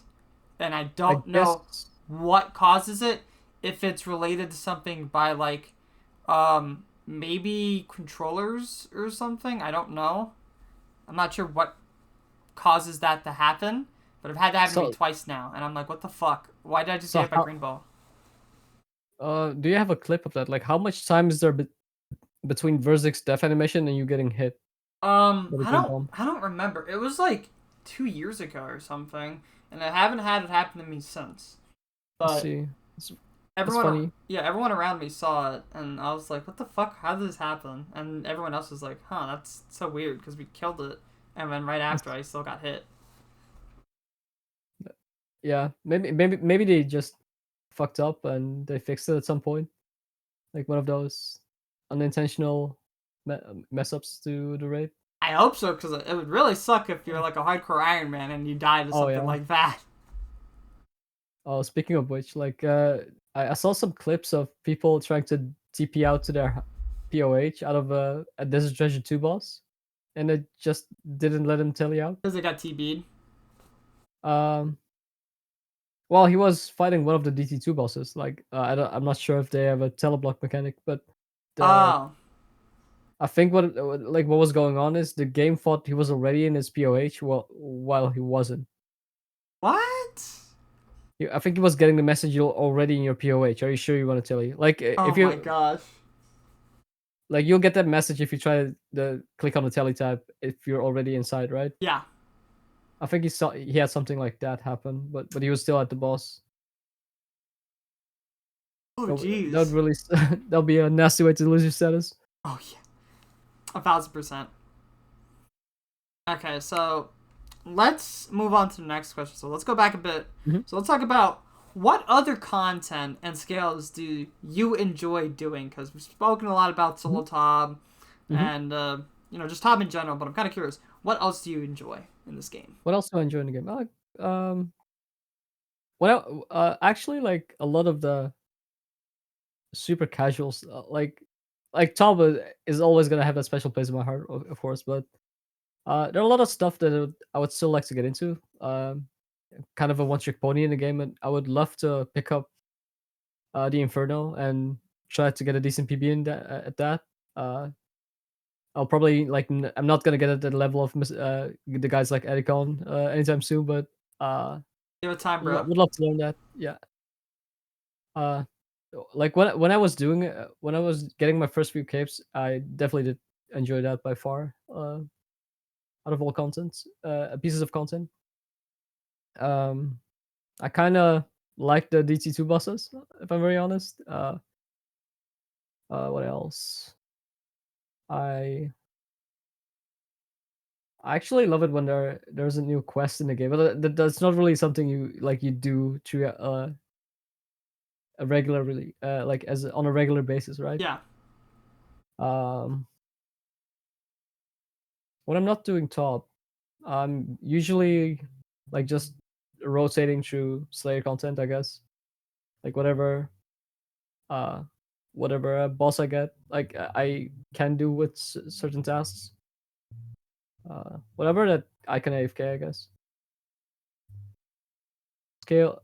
I like to do dual top, I guess, but that is still TOB. Yeah. Uh, done some duo hard modes. I think they're quite fun. Something out of top. Let me think. This is. Uh, I'm reaching an existential crisis. I barely do anything outside of top. Um, I mean, I think that's fine. If you're like, you really enjoy your ToB, it's completely fine, right? yeah, but there has to be something. Maybe I cannot come up with it right on the spot, but uh, I would say I've done a fair deal of solo TOA. I guess definitely not at the level of most of the people who do it, but I think the solo 500s are quite chill. All 500s are kind of chill. This is the way I do them. I don't do them like fast, and I've kind of made this baloney setup to not flick so much, to not irritate my wrist like Baba, because Hmm. doing all that flicking, even if it's like simple, it does a Oh, damper I on my can imagine wrist. that. So I can definitely imagine that. Yeah, I really take my sweet. I'm ashamed to say it, but I still bring ancients in the solo 500s. that's fine. Uh, it's quite fun. Even though I would like to see Baba be a bit changed. I don't like. It's not very obvious how you would change Baba to make it more interesting. But Um, I think the one thing they could do is more of an emphasis on. This is something I've spoken about in a few podcasts, but more of an emphasis on having her start off weak and her getting stronger over time. hmm, And there could be different ways of going about it. Maybe it just as her HP gets lower, kind of like Verdura, she gets stronger, or I see. something like having more emphasis on protecting the room, aka the coffins. Maybe Hmm, every time a coffin opens, she gets buffed up, or I see. maybe they could just change that whole thing altogether and then have one person like try to patch a coffin. Like maybe coffins would just over time just start breaking, and just Hmm. having like a few people dedicated to fixing the coffins to not have her get boofed up. And as the fight gets like longer and longer, more coffins start opening up, and you can either have the Hmm. choice of like, let's say she's about to die, you can just ignore them, or otherwise just patch them up. That could be a kind of one way to do it. So then there's something you could do so that she's not super fucking boofed and you don't have to red X. But if you leave her alone, like leave those coffins alone, then she's gonna start hitting very hard. Yeah. That's a creative way to go about it. I love the idea of um she b- like the boss working similarly to Verdorvis. So Yeah. like Verdorvis I think is very tanky initially, and as the fight progresses, his defense gets lower and lower, but his attacks become stronger. It's much harder. I I think that's a very interesting way you could you could change Baba like that as well. Yeah, I because love that idea. I feel like with that room, it's missing its kind of like identity in a way. Because each of those rooms kind of Mhm, have like something that makes each room that room. Like you can kind of feel like I go into mhm, Zebek, you feel that the, the flow of the fight, it feels proper. mhm. You know it feels like Yeah. Zebek. Um, Akka, same thing with Akka. You know, you got Butterfly, you've got the shadows, you've got the specials. Kefri, it's kind of like Zarpus in a way, with like managing where you're standing to not completely cover the room. And Mhm. then you have the swarms and other things too. So like those rooms have kind of like good identity. And then you have Baba, which is just, hi, I'm boss that hits hard, and only way to deal with in 500 red X or die. That's it. Yeah. The boss kind of reminded a lot of the rooms in TOA kind of remind me of rooms in ToB. Like they have some aspects that are very similar. And then maybe just in an aesthetic way, but it's still very apparent to me at least. Yeah, Um I Baba very much reminds me of Sotetseg in some way because she teleports you to the back of the room every 66 and 33%. yeah, It's a very tanky boss. Um, yeah, and it's a very cut and dry boss. Like there's not much happening besides that. yeah. Cause Um, that's what I think would make the room a bit more fun. Would just be something you actually have to worry about mhm. because you don't really have to worry about much in Baba as long as you're red Xing, because As monkeys long as don't you're ready. spawn. Yeah, that's the thing. Like monkeys are supposed to spawn, I guess, but even then, even when they spawn, I don't think they're the most fun way to interact with the room. Yeah. I don't know. I, w- I wouldn't say I would be. I wouldn't say it's easy to come up with a good idea to fix the room. Yeah, I think one way would, like I said, probably would be having monkeys just spawn gradually. Maybe they don't Mhm, go after coffins. Maybe you could have mhm. some of them go after coffins to Yeah. spice things up, but just like bring the ones from the Mm, prior room, like the boomers, shamans, and other stuff to kind of pester the shit out of you. And mhm. then of course having it where the coffins just open up on their own, and then maybe like have to patch them up. And maybe if a monkey opens it on their own, maybe make it where you can't patch it up or it can't be patched for like X amount of time. Maybe it's like you uncurse it with like prayer points, but if you're I like see. out of prayer points, then it fucking does like a lot of damage to you instead to uncurse it. I see. Just Um, just some ideas. that's it's a very creative way to change it. Uh, yeah, but you would definitely at least need to address the fact that she just demolishes you and is super tanky Yeah, at the same that's time. that's kind of the reason why I want to do it like that, where her stats kind of go up based on those Mhm. coffins. Would you also like the defense to go down as the fight progresses, Could do that kind of too. like Yeah, Verdovas, I would say to that make would it be like fun. a more like a very fast paced, enraged Yeah, kind fast of paced part and of the fight. rage. You can kind of do damage to it, but also she attacks faster, and then to kind of Mhm. add to the chaos, make it where more coffins are opening up at a more rapid pace. So it's like Yeah, it kind of feels like a little overwhelming if you don't kill her fast, because you have your exactly. two options: either A, have one guy or a group of people like patching shit up, or B, Hmm. burst her down, maybe hold specs, and then at the end dump specs, kill her. Yeah.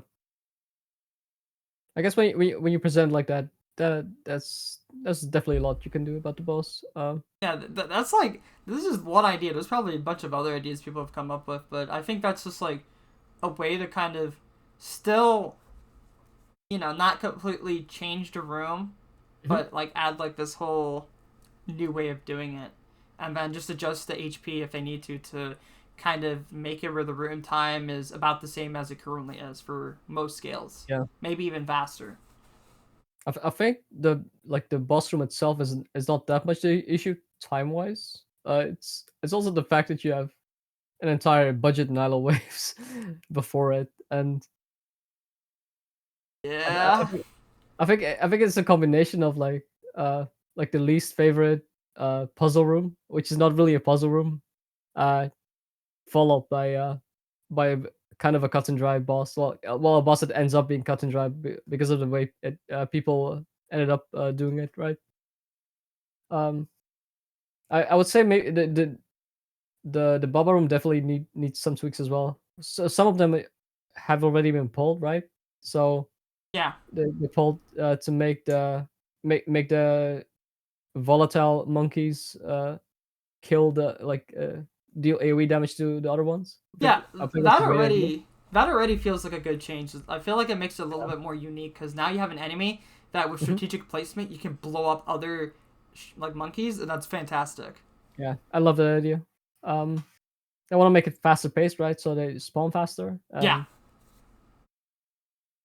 And I guess the only extra little tweak they could do, this is very nitpicky, but a lot of people are hating on that pillar in the middle because it just paths you right yeah, into I hate it. into the poison.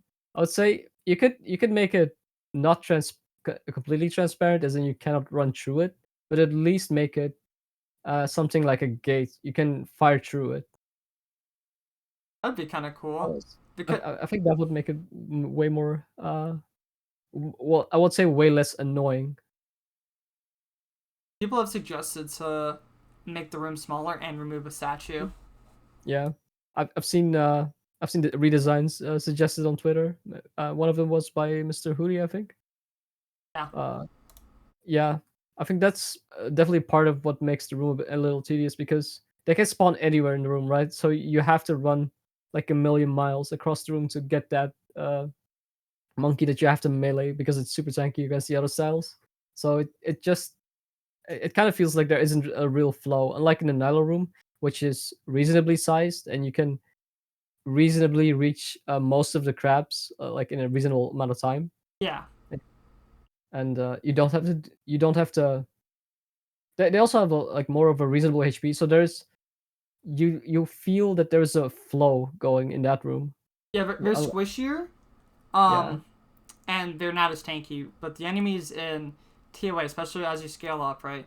They're tankier, and like it would probably help a bit if one they either reduce the HP or two they make it where they have like much like probably guaranteed you're to hit with the correct style, something like Yeah. that.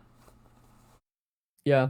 They kind of replicated that idea by just having it like have letting them have like barely any defense against a style, like against the correct style, right? Yeah, But I feel like even then they're still kind of tanky. They have way more HP, I guess. yeah. They just have a lot of HP compared to like Nala, where you can like one shot them. But these things, Yeah. it's like at best you can two shot them, and then you have shamans that are Mhm. super tanky, and then you Oh have yes. what else? The fucking guys that just draw cum all over the floor are also super tanky. Oh yeah. And the fact that like the poison baboons are not aggro, so they're not they just wander across like around the map. So it's very annoying to run after them. And usually you'll get dragged into the venom. No one likes it, dude. Especially Yeah. when it's like end of room and he's on the other corner of the fucking room. That's why you gotta like kill them first. But dude, it's Yeah. like It's like literally worse than a blood spawn. Like if you step on blood, like you get hit a little, you get some prayer drain. But if you get hit, but by those you get venom. dude, if you're not any venom, you get venom. It's just like, are you Yeah. fucking joking me? Fuck those things. They're evil. And it wouldn't have been the end of the world as long as there wasn't a pillar like that drags you onto the venom. I think that's just like It's like the unintentionally it's like the more cherry annoying. on top of all the Yeah. bullshit. Alright. All right. Well, we'll see what ends up happening because like those TOA changes should end up happening soon, hopefully. Hmm. And I'm hoping that also doesn't mean the end for TOA changes too, because I think it's a piece of content that at the end of the day, because the invocation system, it always has potential of seeing more changes, and it could Hmm. definitely increase the skill ceiling for all players. It's just a matter of when and if Jagex will do it. Yeah. But Well, especially the if yeah, emphasis on that. because it's dev Uh, time. But yeah. I think it'd be beneficial to spice things up because that'll bring up all the players that are kind of either burnt out from TOA or have kind of Hmm. been putting it off. It might bring them back if they see something that's actually challenging. Because in their eyes right now, it's like you scale it up. All you're doing is adding more HP to get slower, so nothing interesting happens. And two, you have puzzles that shouldn't exist, like Monkey Room. Yeah. I well, personally, I think just uh just ha- putting spending some dev time on pieces of content that already exist just goes a long way. Like Yeah, you've spent so much dev time just making the content. Why is it not worth spending just a little extra polish it. to polish it, right? Like look at Chambers and Tom; those pieces of Yeah. content, fantastic, and that is for years and years of polish. Chambers has more polish than like Tob per se, because that one Hmm. had a lot more problems.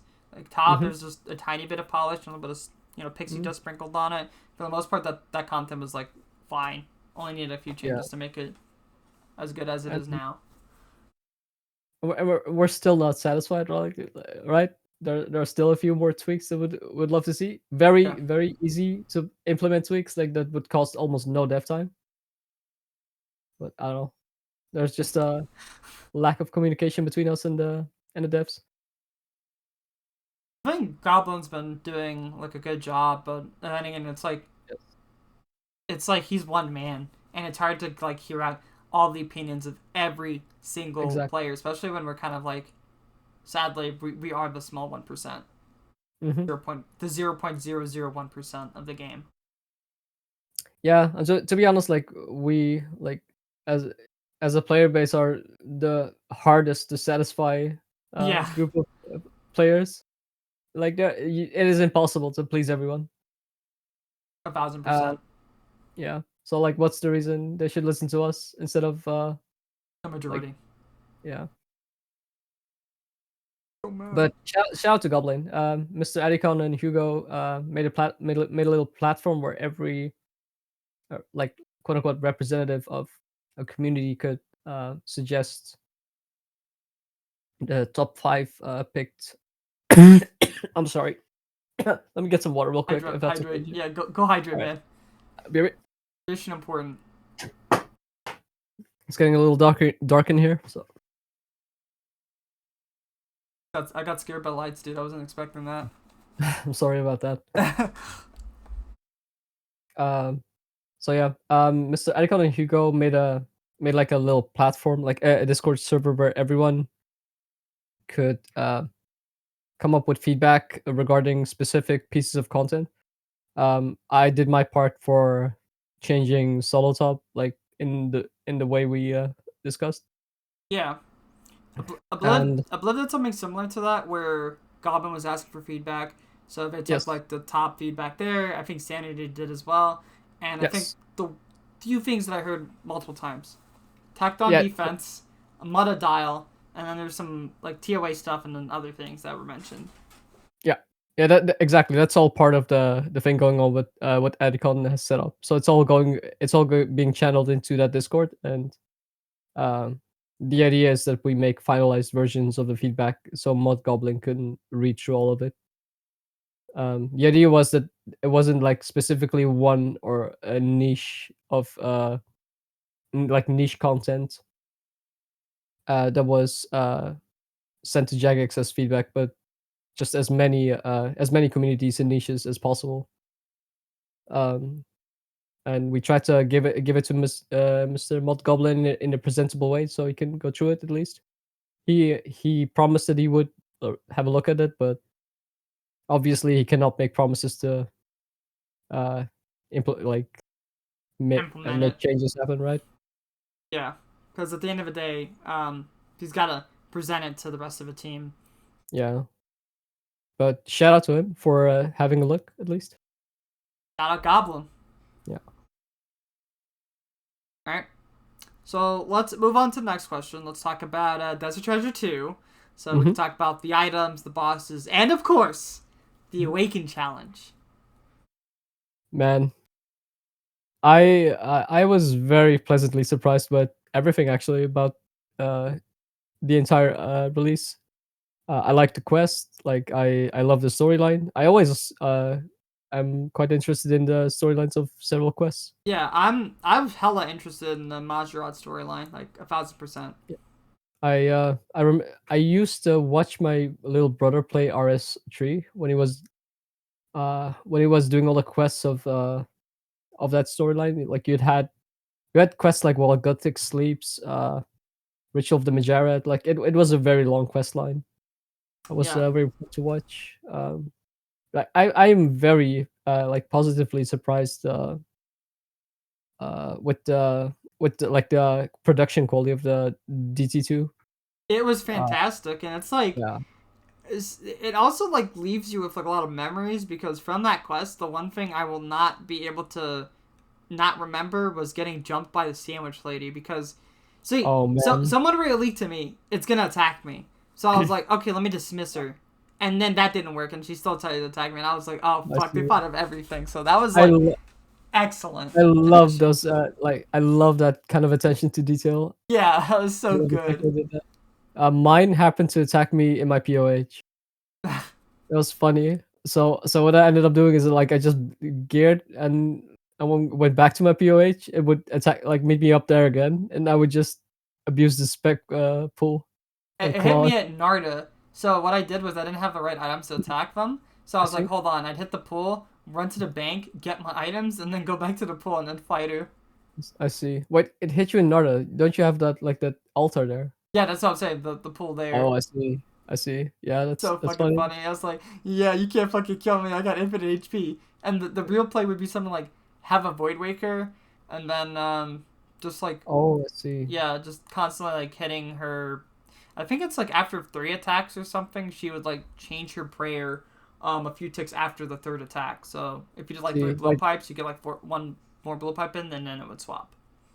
yeah, you could do that like or no, not even blow up. You could like Void Raker spec and claw spec, Void Raker spec, claw spec. Yeah, you do that over and over again. Yeah, that Do was that. funny. I love the like that bit. Like because in Desert Treasure 1 you also had like that assassin, like that stranger DDS specking you out of nowhere, right? Yeah, but this one is like a little bit more threatening. It's still not too much of a threat, but it is a bit threatening still. Yeah, I love it.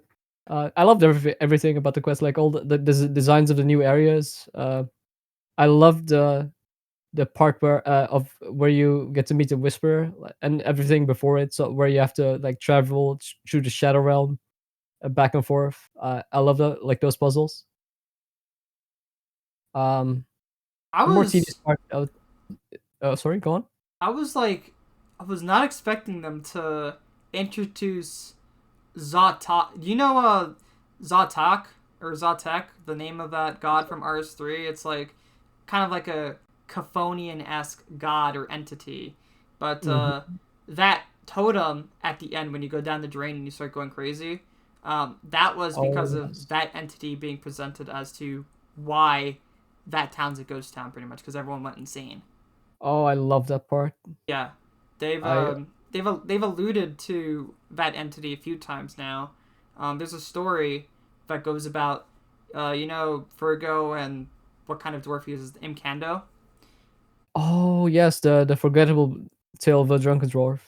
Well, not just that, but the fact that um, the Imcando's home got Hmm.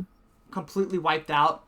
because of Zotek's I see. presence, because it's in that like little obelisk or totem thing, which causes bad things to happen.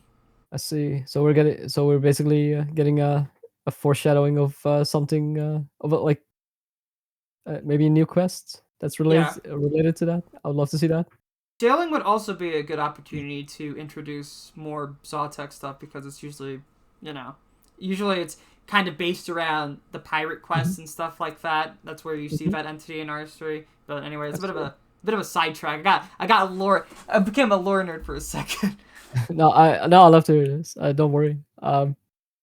I personally loved. This is also a digression, maybe, but I loved. I'm very obsessed with the Myrick storyline. We have had a foreshadowing of Lord Drakon like incinerating one of the Myrick, right? Yeah, Or was it the whole or was it team his own got brother? destroyed pretty much. Yeah, and he got betrayed by his sister, right, Hmm? Venescula, Venezuela. and he just instantly like yeeted her back home to deal with it later. I love that foreshadowing. We're probably gonna obviously we're gonna see some sequel to that storyline, so I would love to see that at some point. Yeah. Rough. Um, Regarding Desert Treasure 2, I like I enjoyed the entire quest. I think the bosses themselves are mechanically and visually like just perfect. Yeah. Mi- a small nitpick maybe. I love the fight of the Duke actually. I just I feel like a lot of people feel the same way. The entire prep aspect of it might not be as as popular. I feel like they could easily at least allow us to stack up the potions, so we don't have to do the entire prep for every kill. It's a bit tedious. Yeah, I think that would make it a bit better, but then they'd have to maybe adjust like how loot is distributed because they probably included that into the kill times for like loot and stuff. Mhm. So Yeah, exactly. That could make the loot like the uniques maybe a bit more rare, but I don't know. yeah, The thing is the rings like coming from that boss is also not the most valuable one anyway. It's the mage ring. Like it's the fact that you have to sacrifice your light bearer for that ring is already a huge negative. see, that's not. I wouldn't say that's a problem with Mhm. the ring itself. I would say that that's just a light bearer problem. But Oh yeah, of course. yeah, Light I bearer think is light bearer is just too strong. mm-hmm. But I'm wondering in the future if we're gonna be able to combine rings. Because I remember when they were talking about, I think Blue Inferno, one of the rewards I think got pitched was an ability to combine rings. Mm-hmm. Now would be the best time that I know that would be really strong to have It would combinable really rings, it but would be very strong. it Yeah. would be very strong. Like that shit right there, that is like some I don't know.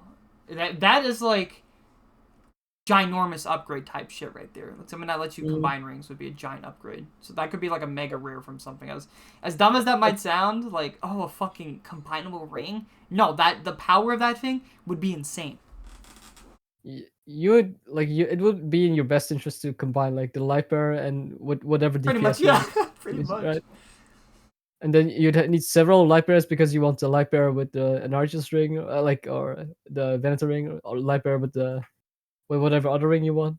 But Um. you could also do something like instead of combining a light bearer with it, you could do something like um Altor slash ring, combine those rings together. Oh, But what it would do yeah. is Yeah. instead of it adding all the bonuses on top of each other, it takes the highest bonuses from one ring and then applies it to the new ring so that it wouldn't be like something like super OP, like, oh, let me combine a Berserker ring with an Altor. No, that Mhm. wouldn't work. It would just take the highest bonuses from the one ring, apply it to this new ring. Yeah, it's an interesting idea. It kind of resembles the direction invention went in with R3. I think I don't know much about it, but it kind of resembles that. The fact that you can combine items into a new overpowered item. Yeah. Uh, it would definitely have to come as like a mega rare of some difficult content. Yeah. Like maybe like you'd only be able to get it as a mega rare if you do the Blue Inferno in the most like in the most difficult stage. The final stage. Yeah, where you would have to sacrifice your loot and risk it to for potential to get better loot, right? Yep.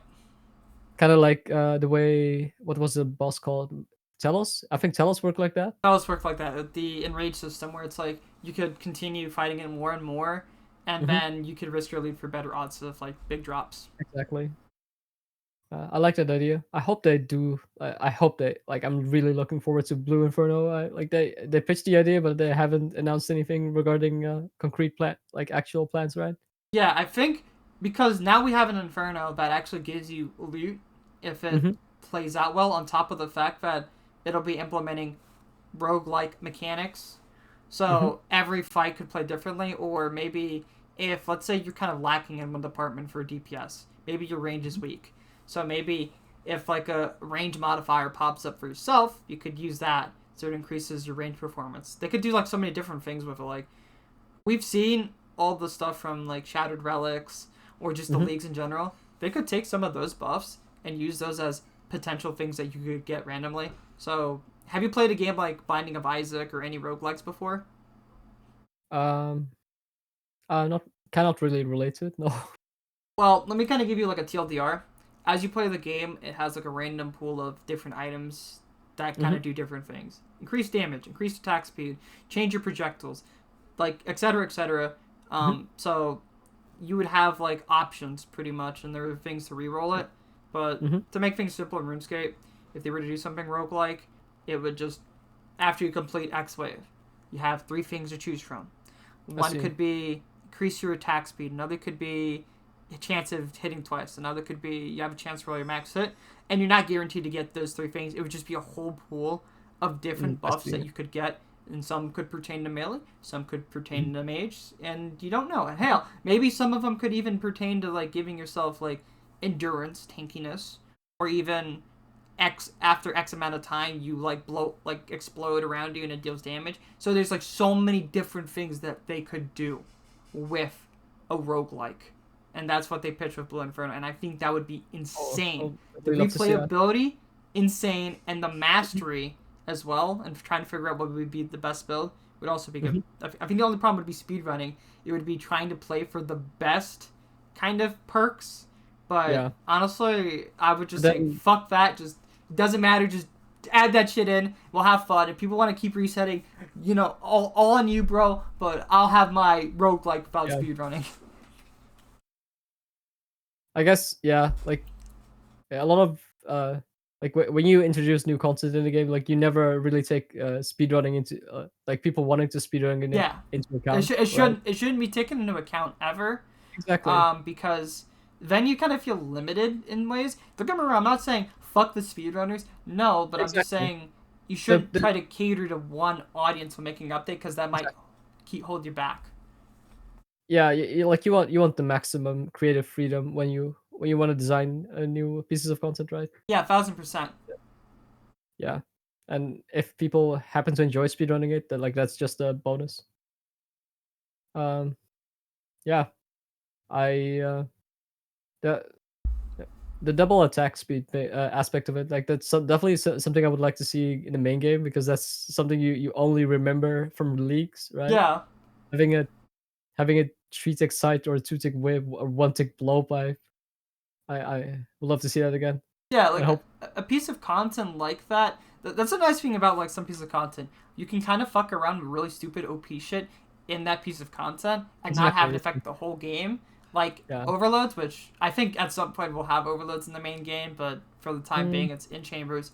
Adrenaline potions. Adrenaline yeah. potions is the biggest one, and ambrosias. Like those two things really add some spice to TOA. Um, I really do like the adrenaline potion. I must say I'm not the biggest fan the of the ambrosia. ambrosia. Yeah. I guess it's okay if it's just contained in the specifically the raid, but Yeah, which I think it would be. I think that coming out of the game would be kind of insane. yeah. Like it just kind of trivializes like the entire like a lot of mechanics that are supposed to be punishable, right? Yeah, and then What they're punishing. as for the sake of adrenaline, I don't think we'll ever see that outside of the TOA because that just seems Mm, kind of broken. But what they could it's very do, busted, yeah. yeah, what they could do instead is spec pot, which would restore like 25% spec every time you drink it, and it would have Mhm. a minute cooldown or whatever the cooldown is because that used to be See. something in pre-EOC, and that could lead to some cool stuff. Oh yes. But Um, again, that would also be something you'd have to kind of monitor because yeah. ToB, ToB especially, you would just Dawnbringer, drink potion, Dawnbringer again. So you'd have to kind of be aware of where this potion could be strong. Especially Yeah. so too. 3 Yeah. spec pretty much felt Lightbringer. Or you'd even have to consider PvP, or maybe just not allow it in PvP. I The think fact I that think it was disallowed in PvP. In pre-EOC. I don't remember. I could be wrong, but I know they disallowed a lot of potions. Like overloads got converted to a normal super combat potion, I think, or normal potion when you went into the wilderness. Wilderness can't hold on. talk. Jesus. And personally, but that's also like that would also be like one more thing that is not necessarily the same in PvM as in PvP. I'm personally not a huge fan of making it convoluted that way, Oh like that. yeah. Just to make sure the item is not broken in certain places, just make it work differently for, let's say, PvP. Not a huge fan of that. Like you cannot use a trident in PvP. You cannot use a shadow in PvP for very good reasons. You can actually Imagine use it. it in like Castle Wars, but they nerfed it. It doesn't have the Oh, triple bonuses if I recall correctly. So again, I it's not as strong as you'd want it to be. It's just like a see. trident, pretty much. Yeah, I would actually love to see you its full power in PvP too, in Oh Castle Wars at god, least, to be honest. Not in PvP. But like the by the way, I like the shadow. The twist boat does work in PvP, it does. and It does. it doesn't just scan your magic level like your current level. Scans It your magic also bonus. bonus exactly. So if you have like I wanted to test this because what if like your opponent has max mage and a shadow equipped? Does it scan the triple It doesn't. bonus? It I doesn't? tested it. Yeah. So, I don't remember when, but I was like, let's try it out with Shadow, and I think that I was getting hit harder when I was using like Kodai Ward than I was with Shadow. I think it was like a Oh, few I max see. hits more or Makes something. sense. Can't Right. remember, but you don't get hit massive, that's for sure. I see. Thankfully. Thankfully. If you're like in complete max mage, like Kodai, Ward, third edge Ami, I guess, because that apparently gives more magic offensive stats than the occult. Did it hit like 60s or something? Um, on a player, I'm not sure. We'd have to fuck around with that. I think you could kind of check on the DPS calculator to see, because Oh yeah, that's pretty accurate. yeah. You can just set it to whatever offensive stat you can get, right? Yeah, calculate it off of like whatever your magic gear is, and then throw it on an NPC, and then boom, or a custom NPC. Right. Um, you were asking me about. I think we kind of digressed, but you We asked me digress. about. We're talking about Desert Treasure 2, yeah. We were talking about Desert 2. So what did I like? What I enjoyed about Desert 2? We first started about. I was talking about Duke, right? We have to change Duke. Then we started about talking about rings. All right. Uh, aside from Duke, I think they did an excellent job. Oh, not even aside from Duke. Like Duke is on its own quite a fun boss, I would say. Yeah. Uh, seriously. Uh, yeah, I love the uh, especially the Whisper. That was the first boss I tried. Um, not just the fight itself, but also the visuals. Like I think I've never seen such like for old school terms like high definition visuals. If you pay attention to the tentacle attacks, like the splats of water, seem for old school's standards very realistic. You never seen that before, and Yeah. I think they did an amazing job, like designing all the bosses visually and mechanically. Like they're all fun in their own way. Uh, and the awakened bosses, yeah, I, Oh man. I really have to give Jagex props. Like when they posted about it, they were insisting that the bosses would not be like just another Vorkath, right? And they kept that promise. Yeah, and the Yeah. Awakened versions especially, where man, that was kind of like an inferno race on its own. Like, no, it wasn't like okay, everyone's not gonna be able to complete this until like day 2, but it was still like Mhm. a challenge for everyone. You saw Oh, the for sure. best players were struggling for like Yeah. hours on end until the first clear. I think like I don't even know how long Kirby was stuck on Leviathan for, but that was just misery, just watching him just die and die and die. I Tough. yeah, I have to admit, Verdorvis broke me. That boss did a number on my mental and Yeah. a huge dent on my bank, to say the least. I think most people can agree and say something like, Leviathan was probably the worst for a lot of people, and then Vardor was right after, and then Uh, mixed yeah, results for most on people, Whisper and Duke. Like Duke for me was my second issue, and then Leviathan was the mental breaker for me. I can imagine. For me, I was one of the few that had more problems with Verdorvis than with Leviathan. But and that's not because that boss is easier or that's not because Leviathan is easier or anything. It's just because I happened to rage reset Verdorvis because I could barely not kill it. I almost had it. I almost had it. I ended up spending like over 50 orbs in one sitting, Oh my god. and eventually I just made sure I had some good morning coffee and some good sleep, and then it was done pretty quick. And Yeah. I had the same strategy for Leviathan. Made sure I was not rage resetting it.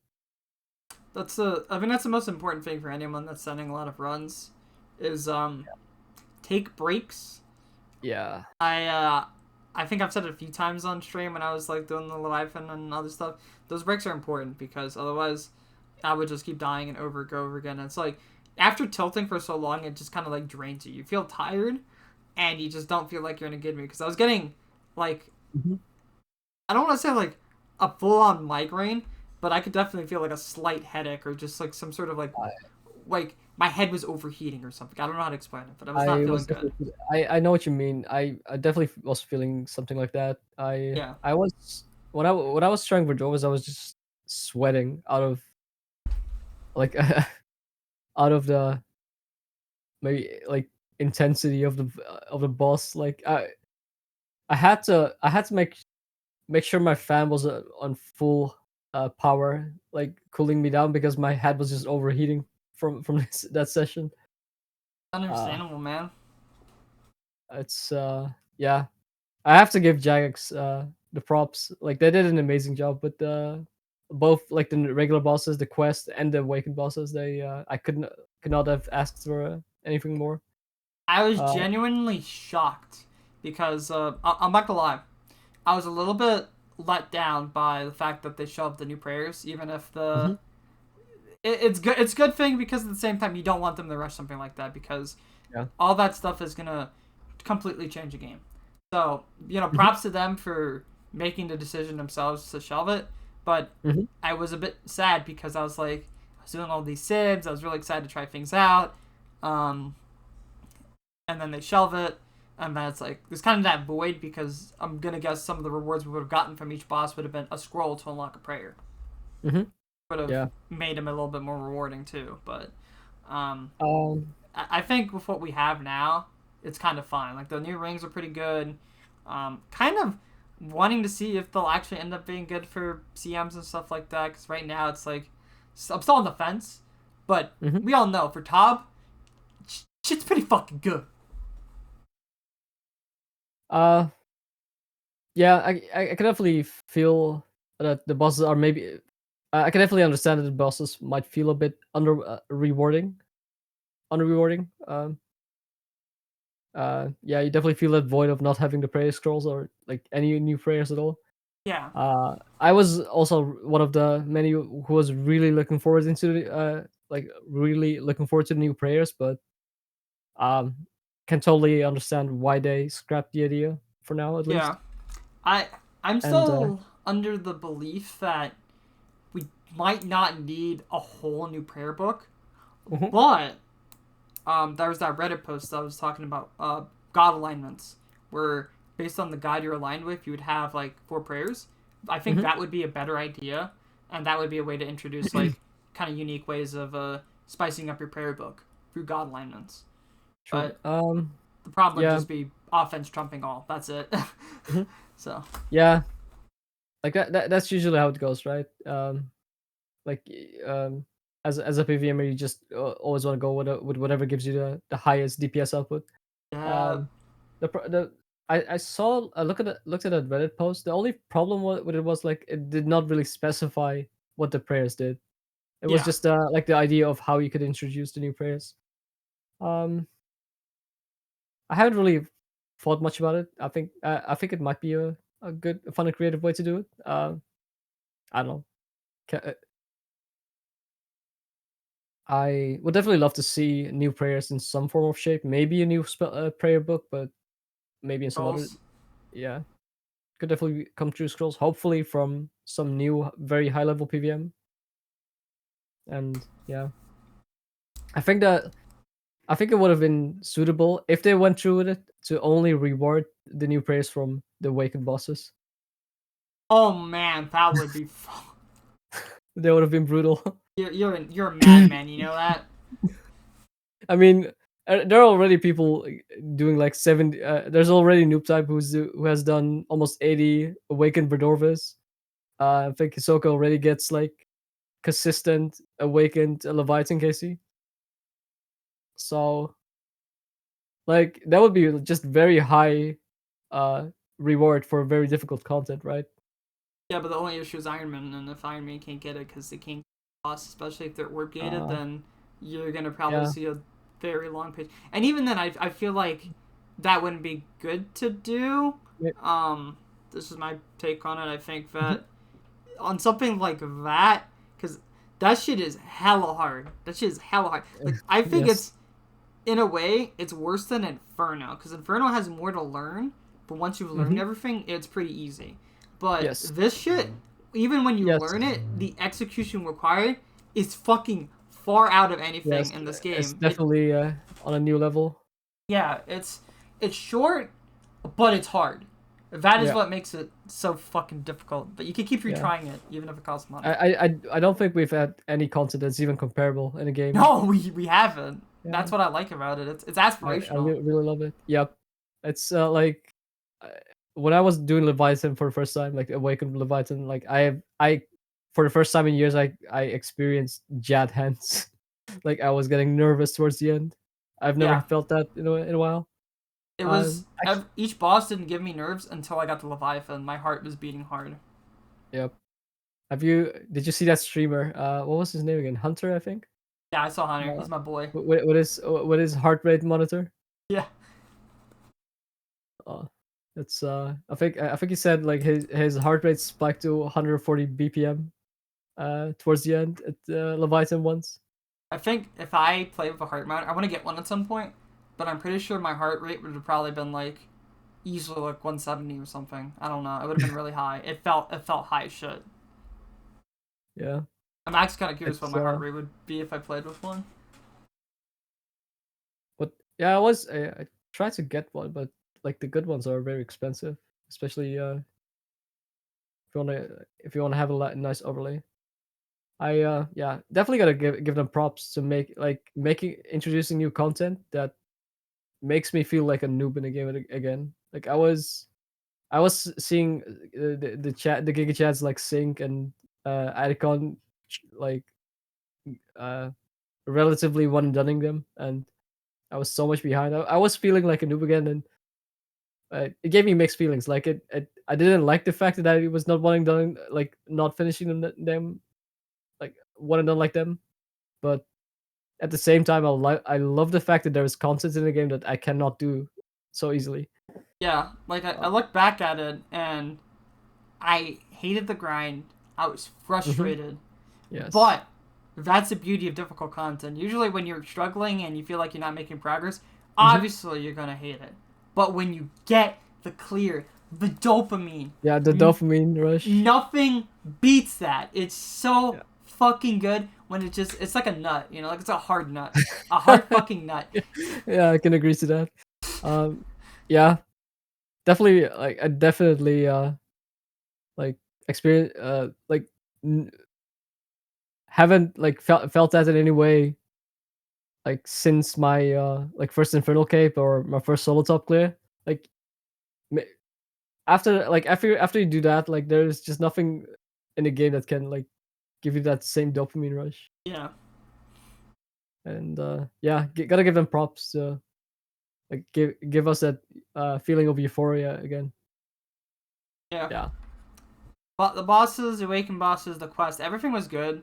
The rings Hmm. were solid. I think right now the Mhm. mage and range ring are kind of like, I'm not sure how A bit good they are, underwhelming. but the mage one with Yeah, the shadow is decent. and but that's only because the shadow triples its Yeah, bonuses, right? yeah, pretty much. Uh, Yeah, I also kind of felt that the range in mage rings felt kind of underwhelming, like just barely worth using over a light bearer. Like in many cases, I think the range ring doesn't even grant you a max hit because it's Yeah, only on plus task, two. I think. Mm-hmm. I've seen some people using an inferno with success actually, because I think it gives you more Mm-hmm. accuracy, and of course you get like a little bit of. You might get like a range max hit on your blowpipe, and when Yes, your range level drains because of a bat, it's not the end of the world. You probably have even more chances to retain your max hits. I see. I can see that be useful, but then there's always like having light bearer and having a trillion claw specs, right? Yeah, Yeah, I don't know. Um, might be I guess useful in places where you wouldn't bring a light bearer anyway. Cannot really think of them right now, uh, but I don't think they're bad. It's just that the light bearer is very good. just light bear is good. That's just the issue. It's like Yeah. light bear is good, Fang's good. So it's Yep. just like you're competing with those two items. Yeah. I guess that can be a pro like that's a completely different story that can be discussed on its own.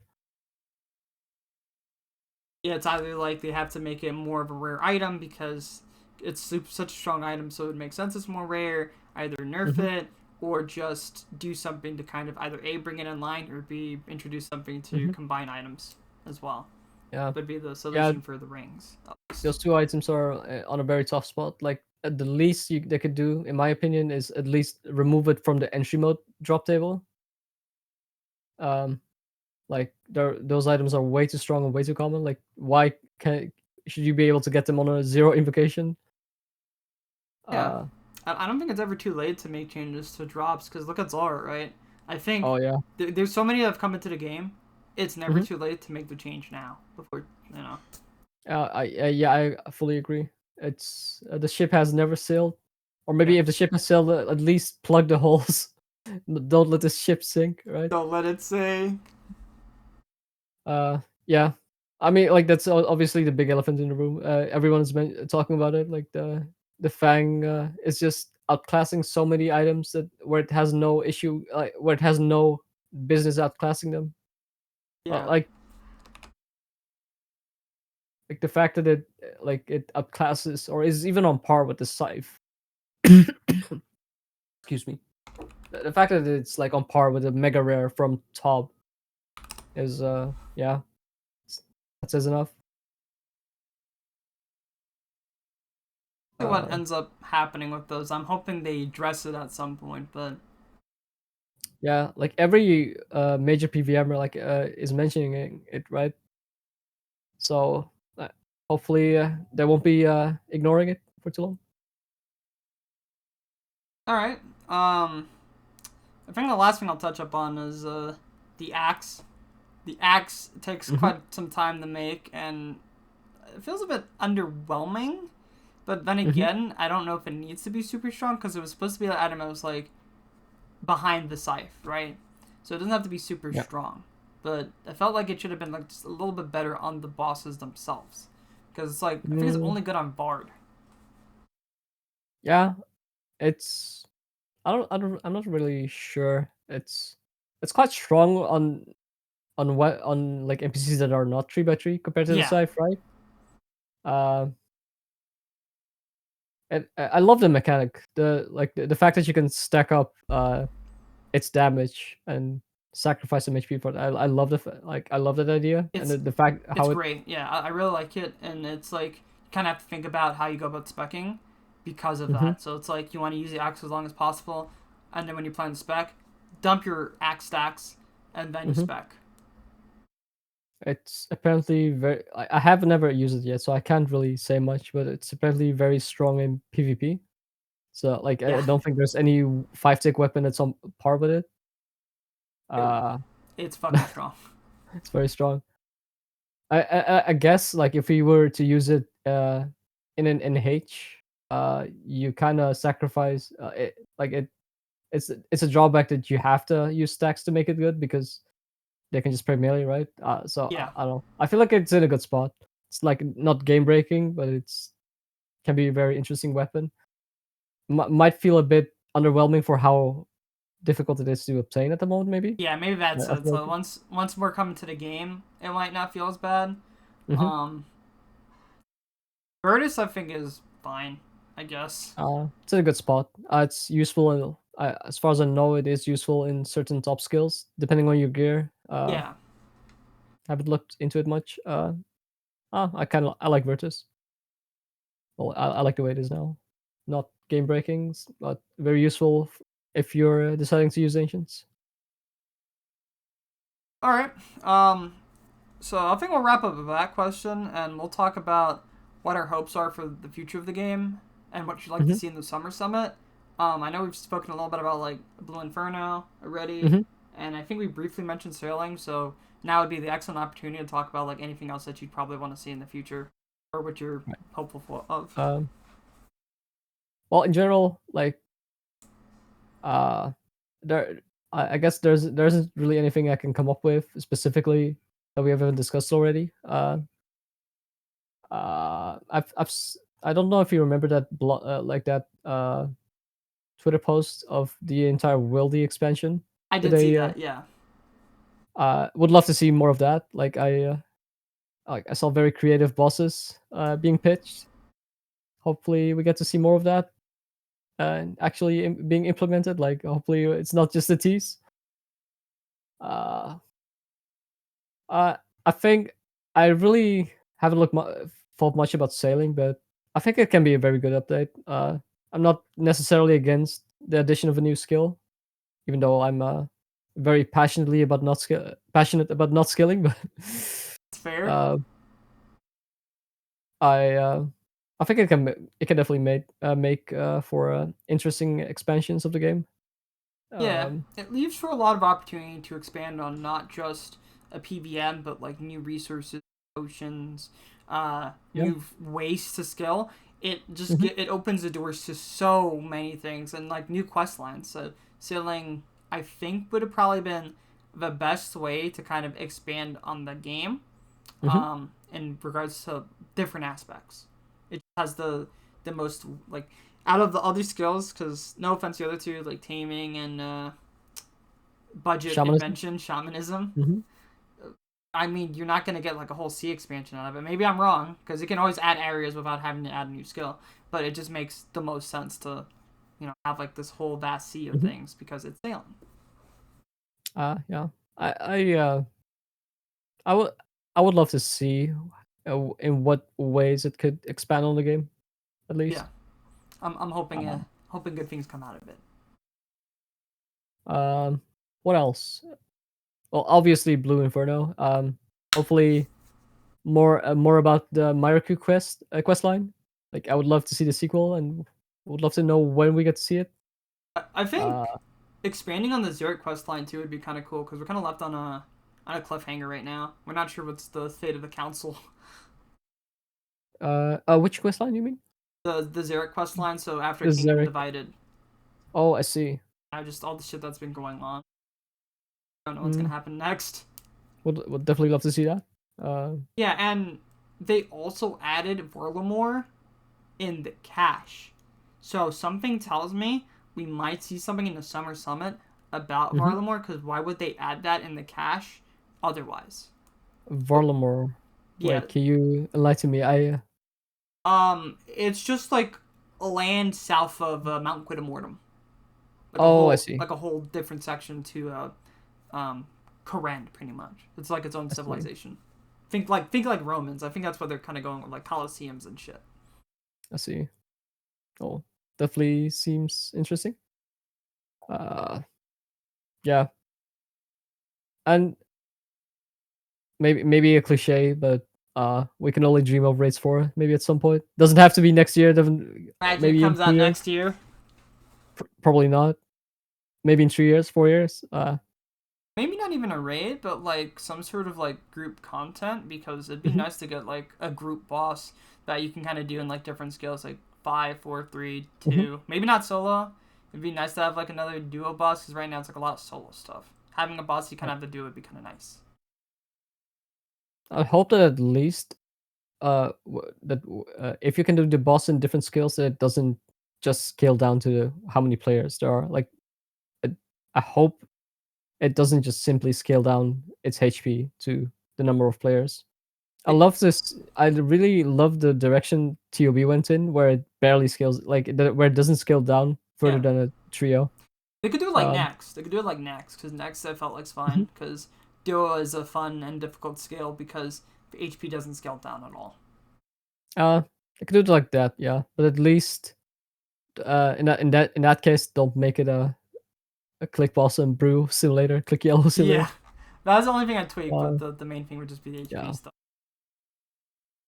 yeah, because I don't know. I always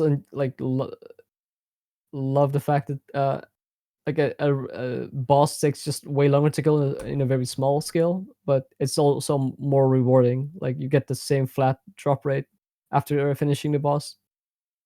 Uh, Instead of letting also the drop probability scale down to the number of players. Yeah. Uh, yeah. Anything else? Now, Hopefully, just general. Hopefully, just some response to the like the s- requests of just general QoL improvements across the board. yeah, I'm hoping to see more, collaborating between, you know, game mods and high level, but Mhm, at the same time, it's like you gotta be careful because, not to say that the high level don't know what they're talking about, but mhm. sometimes they might want something for the game, but might not be better for the health of the game. So Oh, for it's sure. you gotta have to kind of weigh between like what do they think should happen and what shouldn't happen based on like the opinions of both high level Mhm. and low level players because not everyone matters. I don't want to just be like, Yes. we play the game, we know what we're talking about. I mean, Mhm, sure, but at the same time, most of us are gonna try to gear for harder content, which for us it'll be good, but locking people out I think is bad, which is mhm. why I think introducing more things like content that has a hard mode or Enrage, especially Enrage. I think Enrage should be something to take from RS3 and start hammering that down because I think that's a great I would mechanic. definitely love to see that. Having options so that you don't Mhm, make people feel left out, and then giving the option if they want to go even further and learn more stuff, like they're kind of bored with the easy and they want to go with the hard. That's good. I think that is good. That's my main hope, I guess, is seeing more stuff like that in the future. yeah, I definitely don't see a problem with pieces of content being accessible. So we got entry mode top, we got uh the entire invocation system in TOA. Yeah, Um, I definitely felt like they might have made it more accessible in a different way, where you don't have to like cherry pick difficult mechanics out, like just leave those out. Um, like I'm all for accessibility, but um, at least at the same time, I do hope that pieces of content also just incentivize learning players to just step up their game, like entry mode top did. Like entry mode top doesn't give any uniques game mode, yeah. so it at least incentivizes them to learn a piece of content uh, and improve their gameplay and progress in the game. So yeah, I feel like entry mode top definitely hit the nail there. I think they did a good job with it. I just wish it came out sooner because it just felt kind of weird for them to introduce it just out of the not out of the blue, but it felt like something that should have kind of came with release or maybe like a week after release, maybe. Hmm. But Yeah, better late than never. uh, I definitely enjoyed the fact that top was not completable like in the first few days. Yeah, And entry mode top might have taken away from that. that's why I think it probably would have been better to introduce something like that maybe like a week or two after instead of on release. Yeah, for sure. Definitely adds to the hype. I kind of like that. Yeah. All right. So I think we'll ask one more question and we'll wrap things up. And that Hmm. question is, what are the top 5 most fun and difficult challenges in RS? And that could be solo or team. Uh, Good question. I guess that's very subjective. So most fun challenges uh for me, I guess. Uh, well, low combat inferno. Something I've never tried. I would love to get into maybe in the future. it's very tedious, but I don't mind it being tedious. Obviously solo top, in like both normal mode and hard mode. Uh, to name other stuff, trying to do any piece of content like with gear restrictions. I guess trying to do it with like less supplies or no supplies at all. I've seen a video of Unpredictable trying to do the Inferno with just the twisted bow, the arrows and the runes, the barrage. I've seen Exact try it as well, but I've never seen someone complete it. I thought he did complete. I can't remember if he did or didn't. I've never. Maybe he did, but I don't remember having seen it at least. Um. Well, that's something I find fun to do at least. Yeah. A lot of people would hate those kinds of tedious challenges. No, maybe no Pillar Inferno. Never tried it. Would definitely love to. But I'm a one-trick pony. Oh, one more thing I tried to do when Unpredictable. I did it like a year ago. I tried 6 Jads with 1 prayer and 1 HP. Oh my god, And that challenge. that was a fun one to do. I guess not a lot of people would be a fan of trying something like that because it's also very tedious. Yeah, the A setup lot and of then the clicking. execution. Yeah, I love that. It took me 400 attempts, but Audio. was a fun thing to do. Yeah, like basically a lot of like various challenges where you just restrict yourself in some way, gear wise or supplies wise. Hope that answers the question. I think that's 5. But yeah, I think that'll wrap things up for the podcast. Dude, I wanted to do this episode for a while. It's just like shit was happening in the week, so we eventually got to line up today, thankfully. But it was a pleasure talking to you, Mr. Darock. Thank you so much for being on the show today. It was an honor. And before we wrap things up, is there anyone you want to shout out, any like socials or anything like that you want me to include? Just let me know. For future content, or just a regular just a general shout out. Like general shout outs, like anything you want me to include. Now's your time. Is it a specific person or Anything? Good question. Shout out, I guess all the people who did all the shit in this game, which made me got me hooked in the game. I guess. I'd say people like Mr. Exact, Cold One. Probably a lot of names I should also be mentioning. Yeah. Shout out every person in this game who is actually good at the game and got me hooked to the game to and get better, make me want to try to get better at the game. All right.